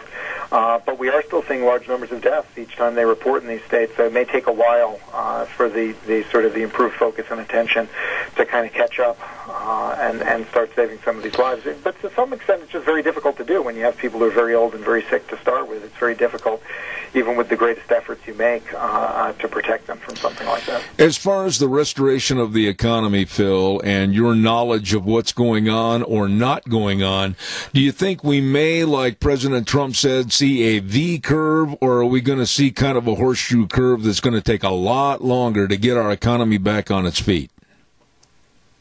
Well, I think that this idea that we're paying people more not to work than to work through the end of July is going to make it very difficult to really get the economy moving until that expires. Businesses are finding it very difficult to get people to come back to work who are now getting paid more not to work in the wisdom of Congress. And that I think, is going to stall things out. Unfortunately, over the next couple months, if they can let that expire when it's supposed to at the end of July, I think we'll see a much sharper recovery after that. I want to say thank you to you again for being on our program, President of American Commitment, Phil Kerpen. God bless you. Stay safe, and we'll call and have you back soon. Thank you so much. All right. Have a good one. Thank you, sir. Very interesting gentleman, and very, very knowledgeable about what's going on. There he is, right back there in the middle of all the looting and the burning and the destruction. And, boy, it sounds pretty spooky to me for him and his family to maintain and keep some level of normalcy. Got to be tough. Right now it's time for the weather. And the weather is brought to you this hour by Phillips Oaks, Goodwin, Crane, and Company. And, of course, they've been providing accounting services to the Mini-Cache area for well over 50 years. 50 years of excellence. Caller, I'll be there in a minute. Stand by. And, of course, they are the professionals serving you with the best of tax return preparation, tax planning, business consulting, payroll services, retirement planning, all of this and more for you, your family, and your business. Offices in Burley and Rupert, the professionals, Phillips Oaks, Goodwin, Crane, and Company. And right now, here's Gina with the weather. Warming temperatures for the next couple of days, but then by the weekend, cooling off and maybe some rain showers. Here's a look at your weather forecast. We are expecting mostly sunny skies for today. A little bit of a breeze out of the west-southwest at about 5 miles an hour. Gusts as high as 24 miles an hour. We are expecting a high of 81. Tonight, partly cloudy skies with a low of 53. Tomorrow, mostly sunny, warming up to 91. Winds out of the southeast at about 5 miles an hour. 20% chance of rain showers and thunderstorms after midnight. We are expecting a low of 57 by Saturday. Looks like 80% chance of rain showers and thunderstorms in the afternoon. High of only 69. Overnight low of 45 by Sunday. Showers likely. Thunderstorms are possible in the afternoon. Mostly cloudy skies.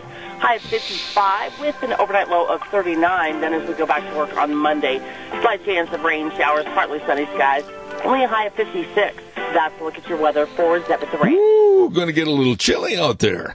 Hey, don't forget the weather brought to you by Phillips Oaks, Goodwin, Crane, and Company. The best, the professionals in accounting services to you, with offices at 1710 Overland and Burley, and, of course, 625th Street in Rupert. Phillips Oaks, Goodwin, Crane, and Company. Caller, I've got 1 minute. Go ahead real fast, please. Well, across this nation, there's been so many private business owners that have had their lives destroyed, and they have no insurance. There is no insurance for riots. See, I was thinking that somehow or other that somebody would help these people recover. I mean, the amount of loss. There's days when you go, how long will it take for us to get back to normal?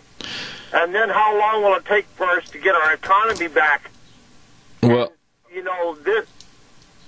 Go ahead. No, I was just going to say normal. I mean, we may have to resort to a new adaptation of normal in this country because we have forces that don't want us to go back to normal. And going back to what Sheriff Snar said earlier this morning, we're going to have to do a lot of this by ourselves. Randy, I've got to run and do another commercial before I wrap up this hour, but I do appreciate your comments. Thank you so much.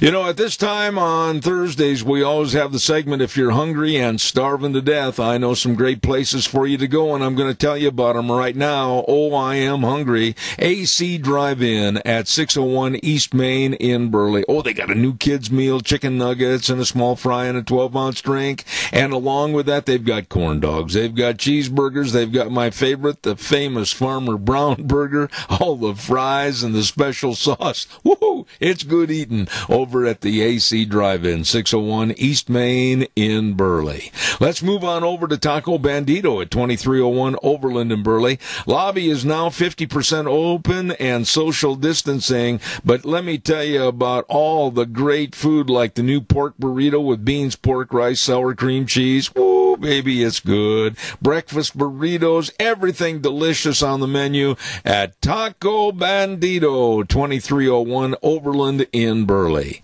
And then move over now to not one but two locations of Burgers, etc. 124 South Oneida in Rupert and 700 Overland in Burley. My, fish and shrimp and halibut baskets, corn dogs and burritos, only $1.29. What? Yes, they're delicious. And really, really nice people serving you at Burgers, etc. You better believe it, both locations in Rupert and Burley. Last but not least, let's go on. I'm joking, and I'm going to get through this. Steve-O's over at 290 South, 600 West of Heyburn. My. Don't forget they've got 3 tasty steaks for you. The most tender filet, favorite of ribeye, and a tasty sirloin. All of this thanks to the Double R Ranch for all these great steaks. The patio is open, live music on weekends, and you'd better get over there and enjoy great dining at Steve-O's. 290 South, 600 West of Heyburn. And believe me, those are just a few great places to go when you're hungry and starving to death. Whoa! I'm sorry that I choked on the air, but those things happen in live radio. And coming up next hour, don't forget... We've got Cassia County School Days, and Superintendent of Schools, Dr. James Shank, will be on there. And then following that, the Business Salute. And then at 10:30, we're going to be talking to Jimmy Flowers about the big car show coming up at the Cassia County Fairgrounds this weekend. So don't go away. I'll be back right after the news. I'm going to take a sip of water.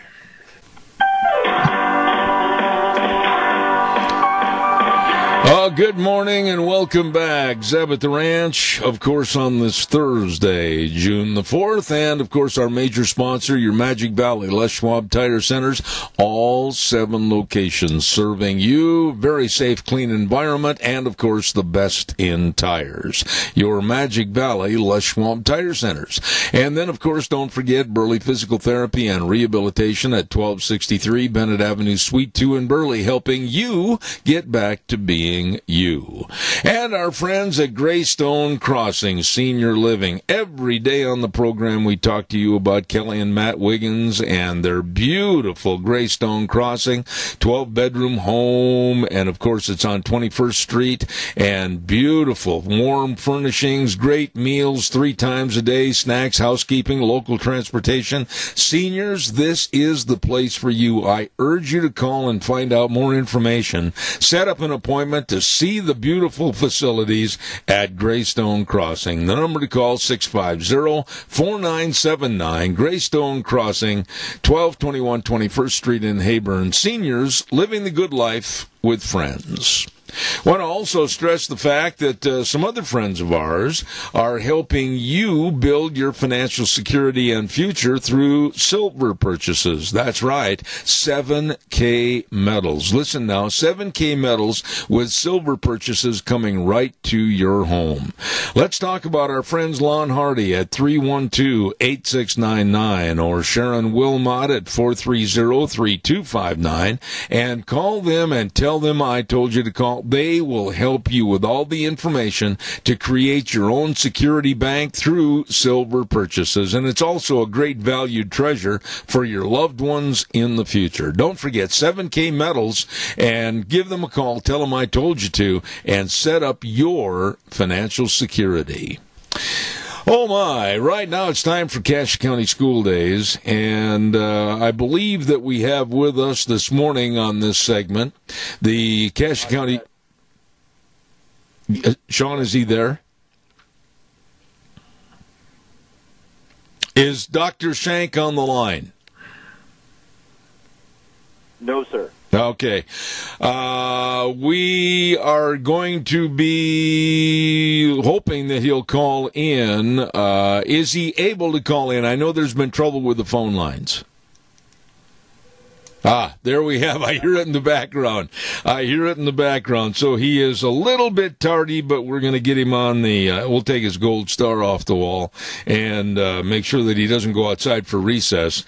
And if that's him, I want to remind everybody, too, on Mondays at 10:30, don't forget, we have Vicky's Country Garden, the lovely Miss Vicky talking to all of us about how to make our gardens grow better and take care of our lawns and everything else. Vicky's Country Garden, don't forget.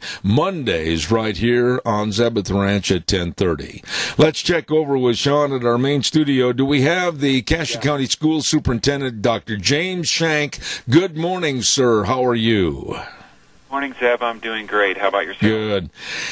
Dr. Shank, I want to get right into the main thrust of the topic I want to talk to you about. I think, and I'm going to say this from my own perspective as a grandfather and a father, that enough is enough. We've got to make plans for the upcoming school year to start it and go with it. What are your thoughts? Well, my thoughts are right in line with yours, and that's what we're planning for, is school to be in session in traditional style, full school, unless, if required or directed by the state, to do something different. And so that's our position at this point. And so as we work through the stages that's been set forward by the governor, and we're getting ready to go into stage 4 here pretty quickly, but as we work through those, we're an optimistic group, and feel that things are progressing, and so therefore our work should be directed towards first having full traditional school, and then, if required, create some different type of model that would still bring kids to school, but perhaps in a hybrid type situation where we might offer split sessions or have some other type of look, but still want kids to come to school. Dr. Shank, it goes without saying that the kids, and I hate to wrap that word kids into an all-encompassing situation, but kids themselves are very, very removed from the serious dangers of the coronavirus. As a matter of fact, school-age children, we're looking at like 0.11 chance of them even coming close to contacting the COVID-19. Why the big fear about schools? Well, a lot of what we didn't know back in mid-March Lots of, I think, projections were made. Lots of thoughts about protecting students, protecting those who work in schools were made. At that time, there was more that was unknown than known. So those decisions were made to go into soft closure, and we certainly can look back and see what was done well, what wasn't done well, why did we react in this way, how is it that we need to react moving forward differently. So, the why and that sort of thing is certainly a great question. And the data does suggest and state that students or children of an age are not, it appears at least what we're being told, and of course that data needs to be accurate and factual, but at least what we're being told is that they are not as susceptible as say, certain other demographics would be. And I don't mean to sound calloused on this, sir, but bear with me. I have to present all sides of an issue and not create speculation, but be honest about things. The coronavirus, as far as children is concerned, school-age children, has been far, far less dangerous than various strains of the flu. Yeah, that's, the data is suggesting that we just didn't know everything about the coronavirus, and now we're knowing more about it, and so children are less susceptible is what we're led to believe. I can't imagine the task and the job that you have to do daily when you go to your office and you kind of turn the key in the office door and you go, are we or aren't we? What are we going to do here? How are we going to do this? I would bet in your career as an educator and as a superintendent, you probably sometimes want to walk in the front door and walk right out the back. Well, I don't know about walking out, but it's every day has presented a new challenge for the last couple of months, and there's lots of projections, lots of opinions, lots of contradictions, and so making these difficult decisions that have to be made the last couple of months has been something of a challenge. But we like to think that that's why we're doing what we do, is to try to figure out these issues and lead forward. And try to remember what our primary purpose for existence, at least in the educational environment, is to try to promote learning among children. So how do we do that in the environment that's presented to us and do so in a way that's effective? There's lots of opinions on, this soft closure, learning from home, online learning, and lots of people like you, Zeb, are fed up. Enough is enough, and many people have expressed that they do not feel that this is the best way for students to learn. All right. And I don't think you're going to get a lot of argument out of me on that. I'm not looking for any arguments whatsoever. I just want the best what's for the kids and their education. And what about the teachers? A lot of times we overlook, and we're always saying the students aren't getting this or the students are doing this, whatever. But what about the teachers? We talked briefly one other time you were on the air. They've had to make a great adaptation to a new way of teaching. Yeah, absolutely correct. They had to jump and move quickly and effectively and do everything that they possibly could in an online virtual environment that, frankly, some did the best that they could, but wish they could have done better. And there were lots of teachers who said, I would have liked to have been better prepared for this, but I'm doing everything that I can. So they worked hard and understood the challenges. The parents at home did the best that they could. Kids were doing the best that they could. But in reality, we had to, you use that old cliche, you're building the plane while it's flying. And that some of that was what was going on. Mm-hmm. There's a segment of sport or school that really is of great concern to me for a well-rounded education, and that's a good, solid sports program for people to keep the enthusiasm for the school, etc. What about fall sports, football, etc.? How are they shaping up? If the school opens, are they also going to be open? Yes, that's our plan. Full activities as well. And so we're operating under an agreed Region 4 recommendation for summer activities right now. And it kind of has that same play out where we're in stages May 30th through June 12th. And And what it does is it phases in what it is that students are able to do. They're able to come into practice facilities, the numbers that are allowed, the types of competitions are allowed, and the whole intent there is to prepare this summer so that students can have the opportunity to engage and participate in a full program. And, you know, like again, our desire and our wish, steps forward, is to have school in a traditional fashion starting this fall. We might have to do some extra sanitation, or, you know, there might need to be some available PPE or these sorts of things that people are looking at. But some have stated that any other type of outlook or vision is somewhat depressing. And I don't know that I disagree with that. Dr. Shank, is there a number or a kind of a hotline when parents have questions about what's going to be done for the new school year or not done, that they can keep abreast of what's going on? Is there a certain number they can call? Sure, they can always call the district office at 878-6600. Or we try to be as up front with our communications as possible. Most of that's going to appear on our website or through our Parent Connection software that we have, and we'll do pushes through that. And then also, well, through the summer it's a little harder.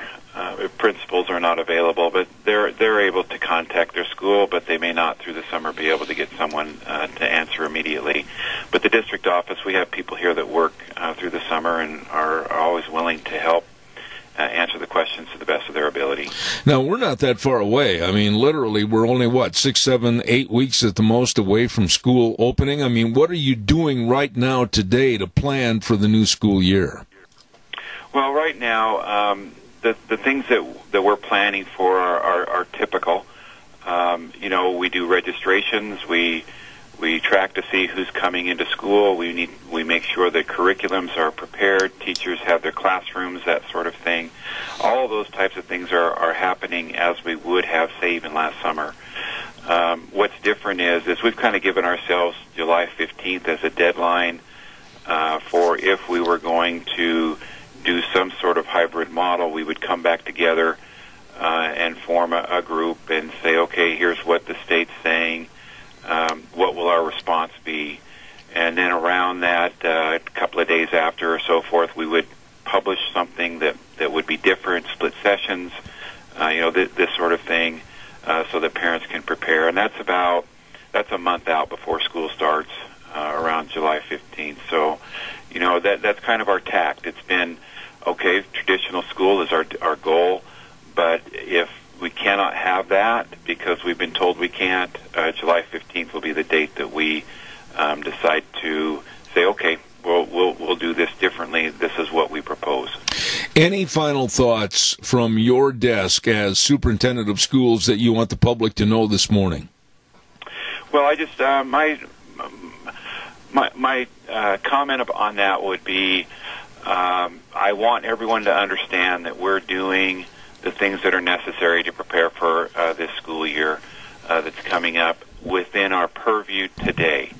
And so if we're going to be impacted by another round of coronavirus that's going to require some sort of nimble move on our behalf, our commitment is to do so quickly, efficiently, and in the best way that we can, in similar fashion to what we did in back in March. Mm-hmm. I think our staff did a wonderful job in moving so quickly. It was put together in about a 24-hour period. We think we can do some good things as well. Every time you're on the program, you always have a good, optimistic viewpoint. I appreciate it. Dr. James Shank, Superintendent of Cassia County Schools, thank you for being on the show this morning, and I certainly hope and pray all goes well. Thank you, Zeb. All right, take care. Thank you very much.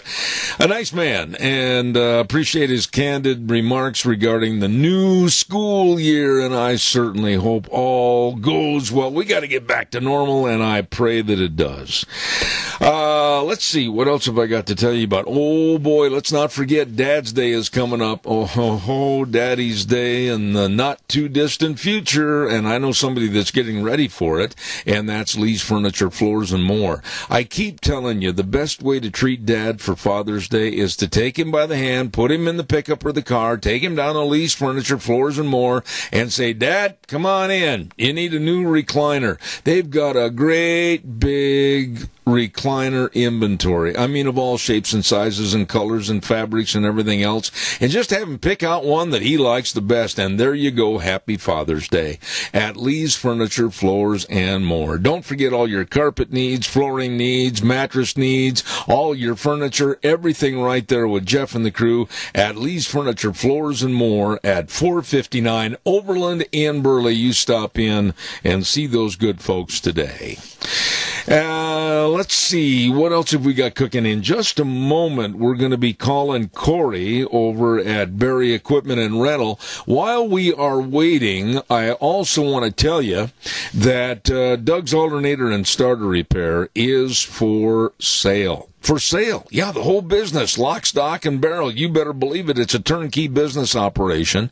All you need to do, and I'm serious about this, is just call Doug at 878-4991. Make arrangements for him to show you the business. Beautiful shop, all the equipment, everything at 635 21st Street in Heyburn. And he will also train the buyer the business of rebuilding starters and alternators. I'm telling you, it's made for you.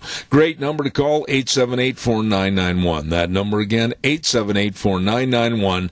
Doug's Alternator and Starter Repair, 635 21st Street in Heyburn. It's for sale.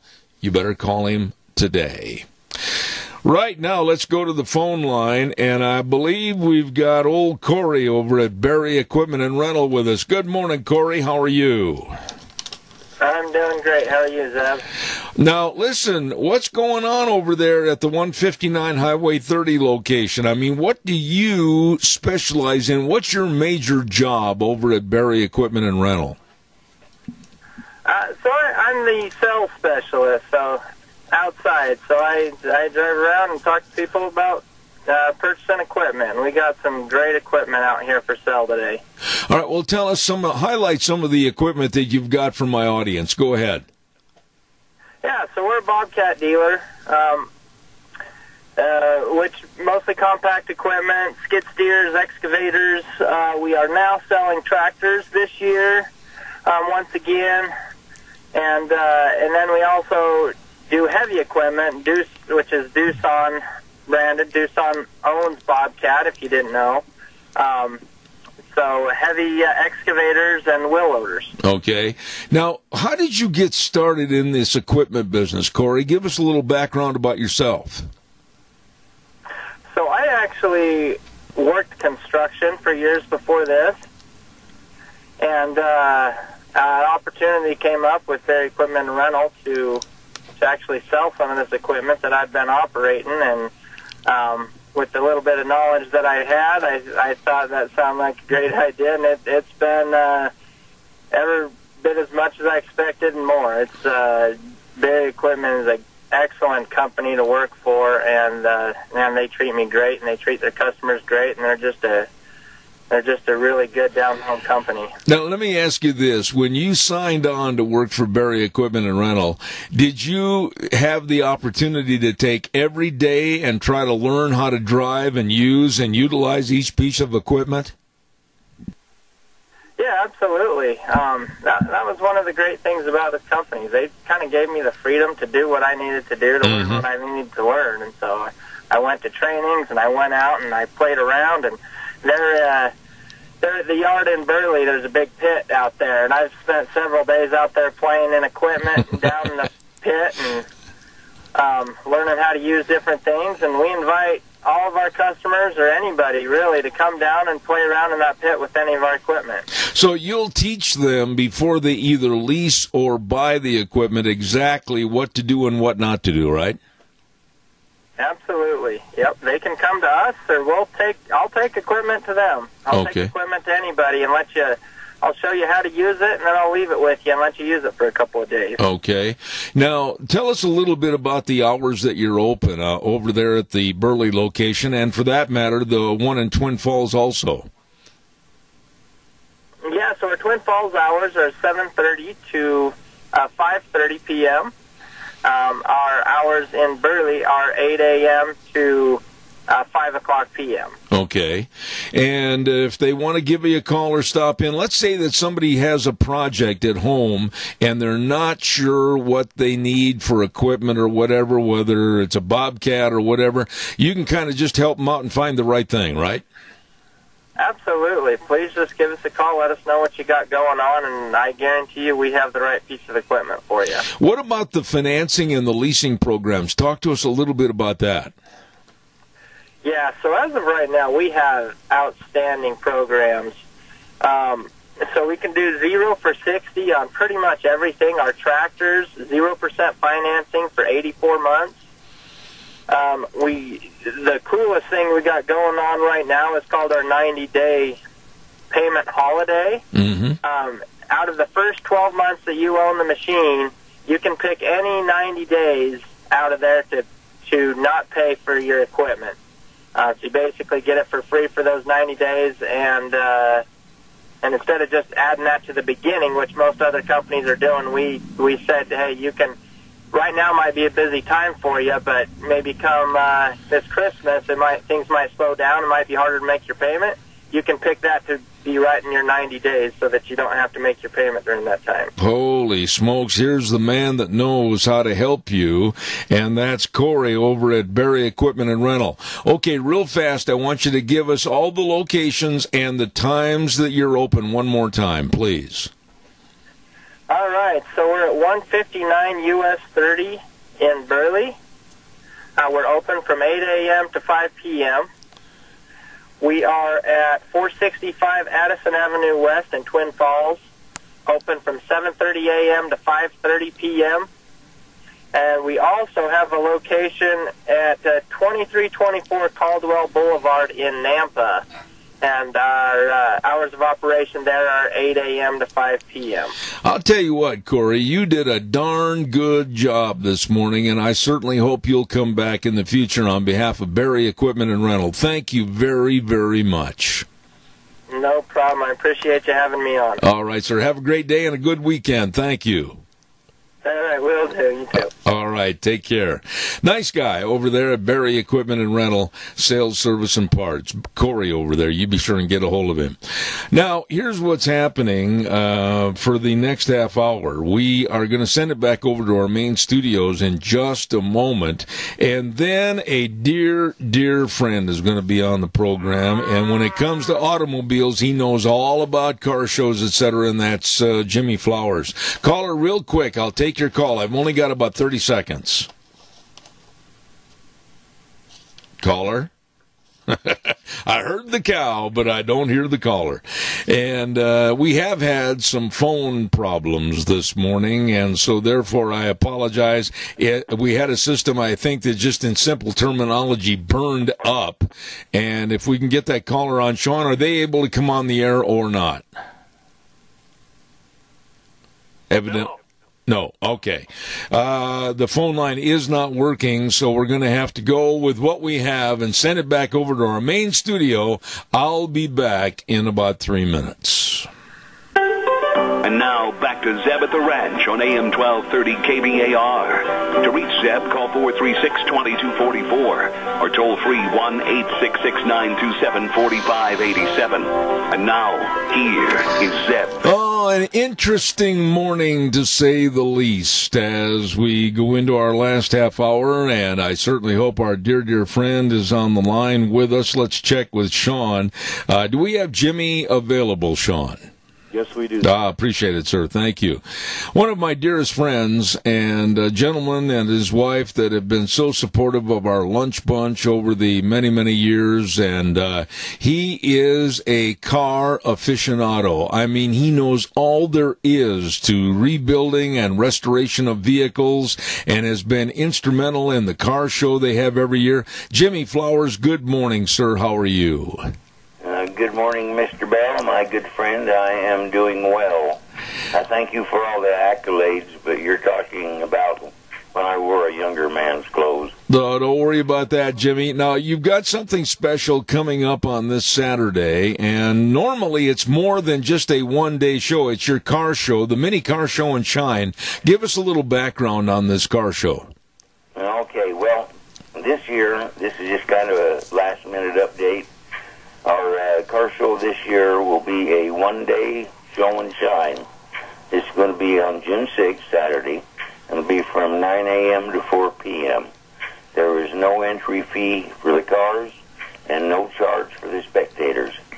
We will have a Robin's Roost as a food vendor, and we will have a DJ with some classic oldies music. Okay. We are, however, asking the public to bring a canned food as a donation to the local food banks, and also we will have a donation jar for the Burley Senior Meals on Wheels.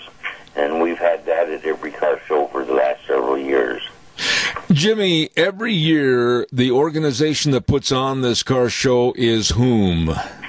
The MCAC, and that stands for the Mini-Cassia Auto Collectors. Okay. We've been going since 1986. 1986. Holy cow. Now, what was the main reason? The coronavirus problem? Was that what really kind of put a curtailment in the show this year? Yes, it did. We didn't know for a while if the fairgrounds was even going to let us hold a function, and then a lot of the friends we see once, twice a year from Old Twin and Chubby and Idaho Falls, and they didn't know if they wanted to make the trip or if they'd feel safe, and I think that just kind of scared a lot of them off. But we had a club meeting, or enough of us got together. We just had to do something. Yeah. This year. So this is going to be our 34th, I guess 34 and a half car show. Okay. Now, Jimmy, what are the requirements for people to show a car at the show? Show up. All right, Jim, thanks. That's just the way we're looking at it. If you have a vehicle, motorcycle, car, that you would like to show or have people look at, just bring it. And there's no prizes, there's no awards.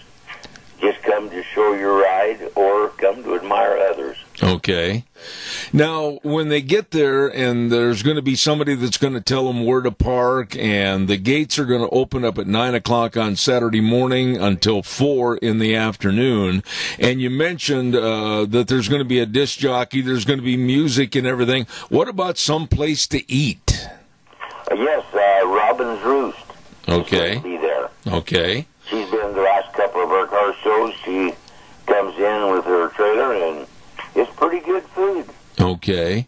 Now, Jimmy, what got you started in restoring older cars and vehicles?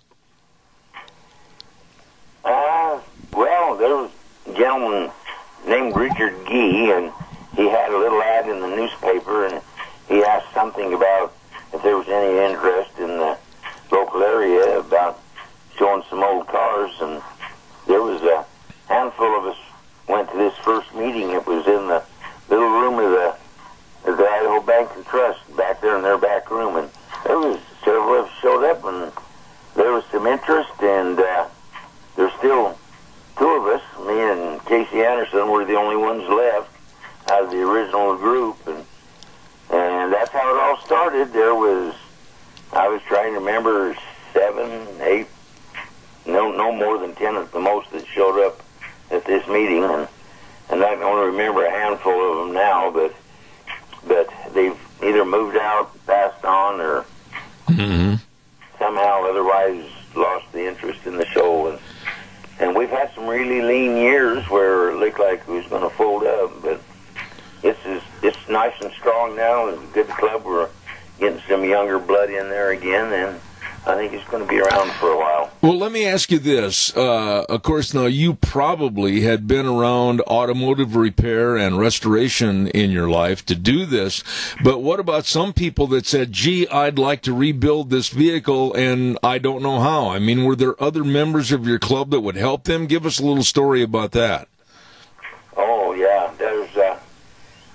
I'm not much help anymore, unless it's still back on the older cars, because these new ones, they kind of lost me. I can't keep up on all the technical electronic stuff, and you got to have special equipment and this and that. But yeah, there's members in the club that are glad to help, or I don't know really about teaching, but they should tell you how to do it or the best way to go about it. And if they can't figure it out, they can tell you where to go to get it figured out. Mm-hmm. Now, are there books or videos or whatever that people can obtain on car restoration and also the make and model of the car? Oh, yes. When I was in the Model A and the Model Ts, they've got books you can buy that tells you every last little nut and bolt, how to take it apart, how to put together, what the specifications are. And they've got books. I know Ford and Chevrolet both have good reproduction part magazines where you can get, 55 Ford, you can get everything from a tail light rubber gasket to new cap to go on your spark plug. Oh, my goodness. So basically the motor companies, whether Ford, GM, Chrysler, or whatever, they're still processing and manufacturing many parts for these older vehicles, correct? Oh, yes. There's a lot of older parts being remanufactured. Oh, my. One thing that's always interested me, especially with your car that I'll never forget, the Purple People Eater, the paint jobs. How in the world do you manage to get such magnificent, beautiful paint jobs on these cars? I hire it done. Okay. I've only painted 2 or 3, and that was back many years ago. Me and a good friend Larry Hare painted one once, and then I got in on a couple other little jobs, and for a couple of shade treat mechanics, I thought they looked pretty good. Now they'd probably be what you call a 60-footer. Stand back 60 foot and look at it, and it looks good. And the guy going by on the galloping horse thinks it looked great, but if you was to walk up too close and look at it, you might bust out laughing. Well, of the cars that you've done in your lifetime, what's your favorite and your all-time project that you thought, man, this is A-OK? What's your favorite vehicle? That would have to have been my 62 Pontiac Bonneville convertible. Why does it stand out? Oh, it was one of the best, one of the fastest. It was 421, had 4-speed on the floor, a chick magnet, nice to have the top go down in the summertime. It was just a lot of fun to drive. It had all the uppities at the time, 3 2-barrels, a positive track. There wasn't much you couldn't put on it that I didn't have on it. Jimmy, there's always been a controversy, and you and I have talked about this one other time, and I think it bears mentioning again. What about the controversy of, well, they just don't make cars like they used to? How would you respond to that? Well, they don't. In a lot of ways, there's a lot lacking that used to be in the older cars. But in a way, the safety measures, the safety equipment, the economic equipment, they do get better gas mileage. They do seem to last longer. But if you're in a wreck with an old one, you're liable to come out in better shape than you are with a fiberglass body around you. So they were much sturdier built. And what about the gas mileage and everything as compared to cars out of the 60s versus today? Was there really that much difference? Yes, there is. They're a lot more fuel efficient now than they were back then. You just have to remind yourself that in 50, 60 years, somebody's going to open up an old barn door, and they're not going to be probably near as excited to see a 93 Kia as they would have been a 48 Ford. Mm-hmm. What about some of the brands of cars that are no longer on the road from some of the major suppliers like Ford, Chevrolet, and Chrysler? I mean, the cars like Studebaker. What are some of the cars that are gone and maybe hiding, like you said, in somebody's old garage? Well, I had a Graham, and they're gone. I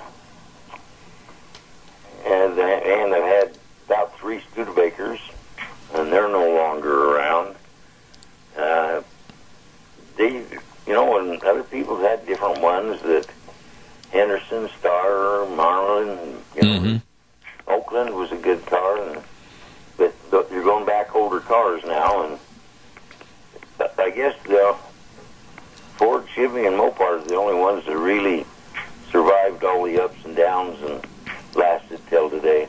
Well, let me ask you this question. I've heard that Studebaker actually was a company that over 150, 200 years ago actually was started to create wagons for the pioneers, and it developed into a car company. Is that true? That's correct. They started out building wagons. If you ever get into Lagoon, in their Pioneer Village, they used to have, I think, a couple of them, of the earlier Studebaker wagons, and they were even built very nice. I see. Some of the other models. Okay. Well, now, in regards to the car show this Saturday, June 6th, give us kind of the basics again and invite everybody over to the Cassia County Fairgrounds. I'll turn it over to you. Go ahead. Well, like I say, it's just going to be on Saturday this year because of the coronavirus, and it's going to be from 9 a.m. to 4 p.m., and it's going to be more of a show and shine, but it's going to be a mini car show too because, you know, people can come in, the spectators are more than welcome to come in. Like I say, there's no admission fee. It's just suggested that onlookers maybe bring a can or two of food that goes to the local food bank. And we've always had a jar that we ask people to donate to for the Meals on Wheels. But again, this is all voluntary donations. And if you're there and you get hungry, Robin's Roost will be there. That's a nice food vendor. He has good food. We'll have a local, I guess he's a twin, I still say local disc jockey, and he'll be playing some of the older cartoons for us. Oh, boy. And if you have a vehicle you'd like to show or you want somebody to see it, just bring it. Okay. Jim, we're going to have some safety factors in mind. Some social distancing, and if you feel safer wearing a mask, well, go ahead and wear it, and or gloves. Just be safe. Enjoy yourself and everybody to be around. We just kind of a get-together. All right. That's going to be this Saturday, June 6th from 9 to 4, the mini car show and shine at the Cassia County Fairgrounds. And my dear friend Jimmy Flowers, thank you. Thank you for being on my program, and I wish you God's blessings, man. Thanks so much. Okay, Zeb, on behalf of the club, thank you. We appreciate you for your help and your support every year when we do this. It helps a lot and means a lot to us. You betcha, my dear friend. Thank you. Say hello to your beautiful wife. Thanks, Jimmy. Yeah, ditto. You give yours the best. All right, take care. Thank you so much. One very nice man right there, Jimmy Flowers and his wife Frida, and they're very, very instrumental in helping us with Lunch Bunch every year, and every month, and we appreciate that. And that is something I can't hardly wait to start up again, and I mean that. We've got to get back to our lunch bunches, and we're looking forward to, and I've said this before, that Denny's Restaurant is going to have a kind of a hot time in the summer fun type atmosphere, June 18th through the 21st. And the 18th is a Thursday, and I'm going to tell all the lunch munchers right now, come on down. It's weather permitting. They're going to have it outside. They're going to have a lot of tables and chairs. They're going to have all kinds of decorations. It's going to be kind of a fun outside, kind of a Hawaiian luau atmosphere.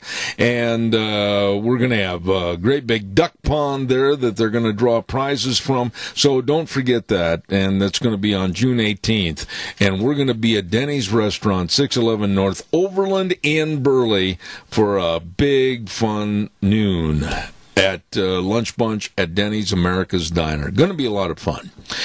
Right now, we're going to tell you another great place to go eat, and that's Edith's Cafe. Holy smokes, I'm looking at, all of a sudden on the menu, my thumb just turned over to the desserts, like brownies with chocolate icing a la mode, and then all of a sudden my eyes fell on this, peach cobbler a la mode. Oh, you're talking my favorite peach cobbler. Love it.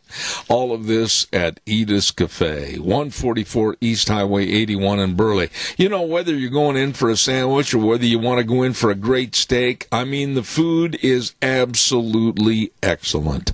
And I urge you to call. They do catering, and the number 878-2248. That number again, 878-2248.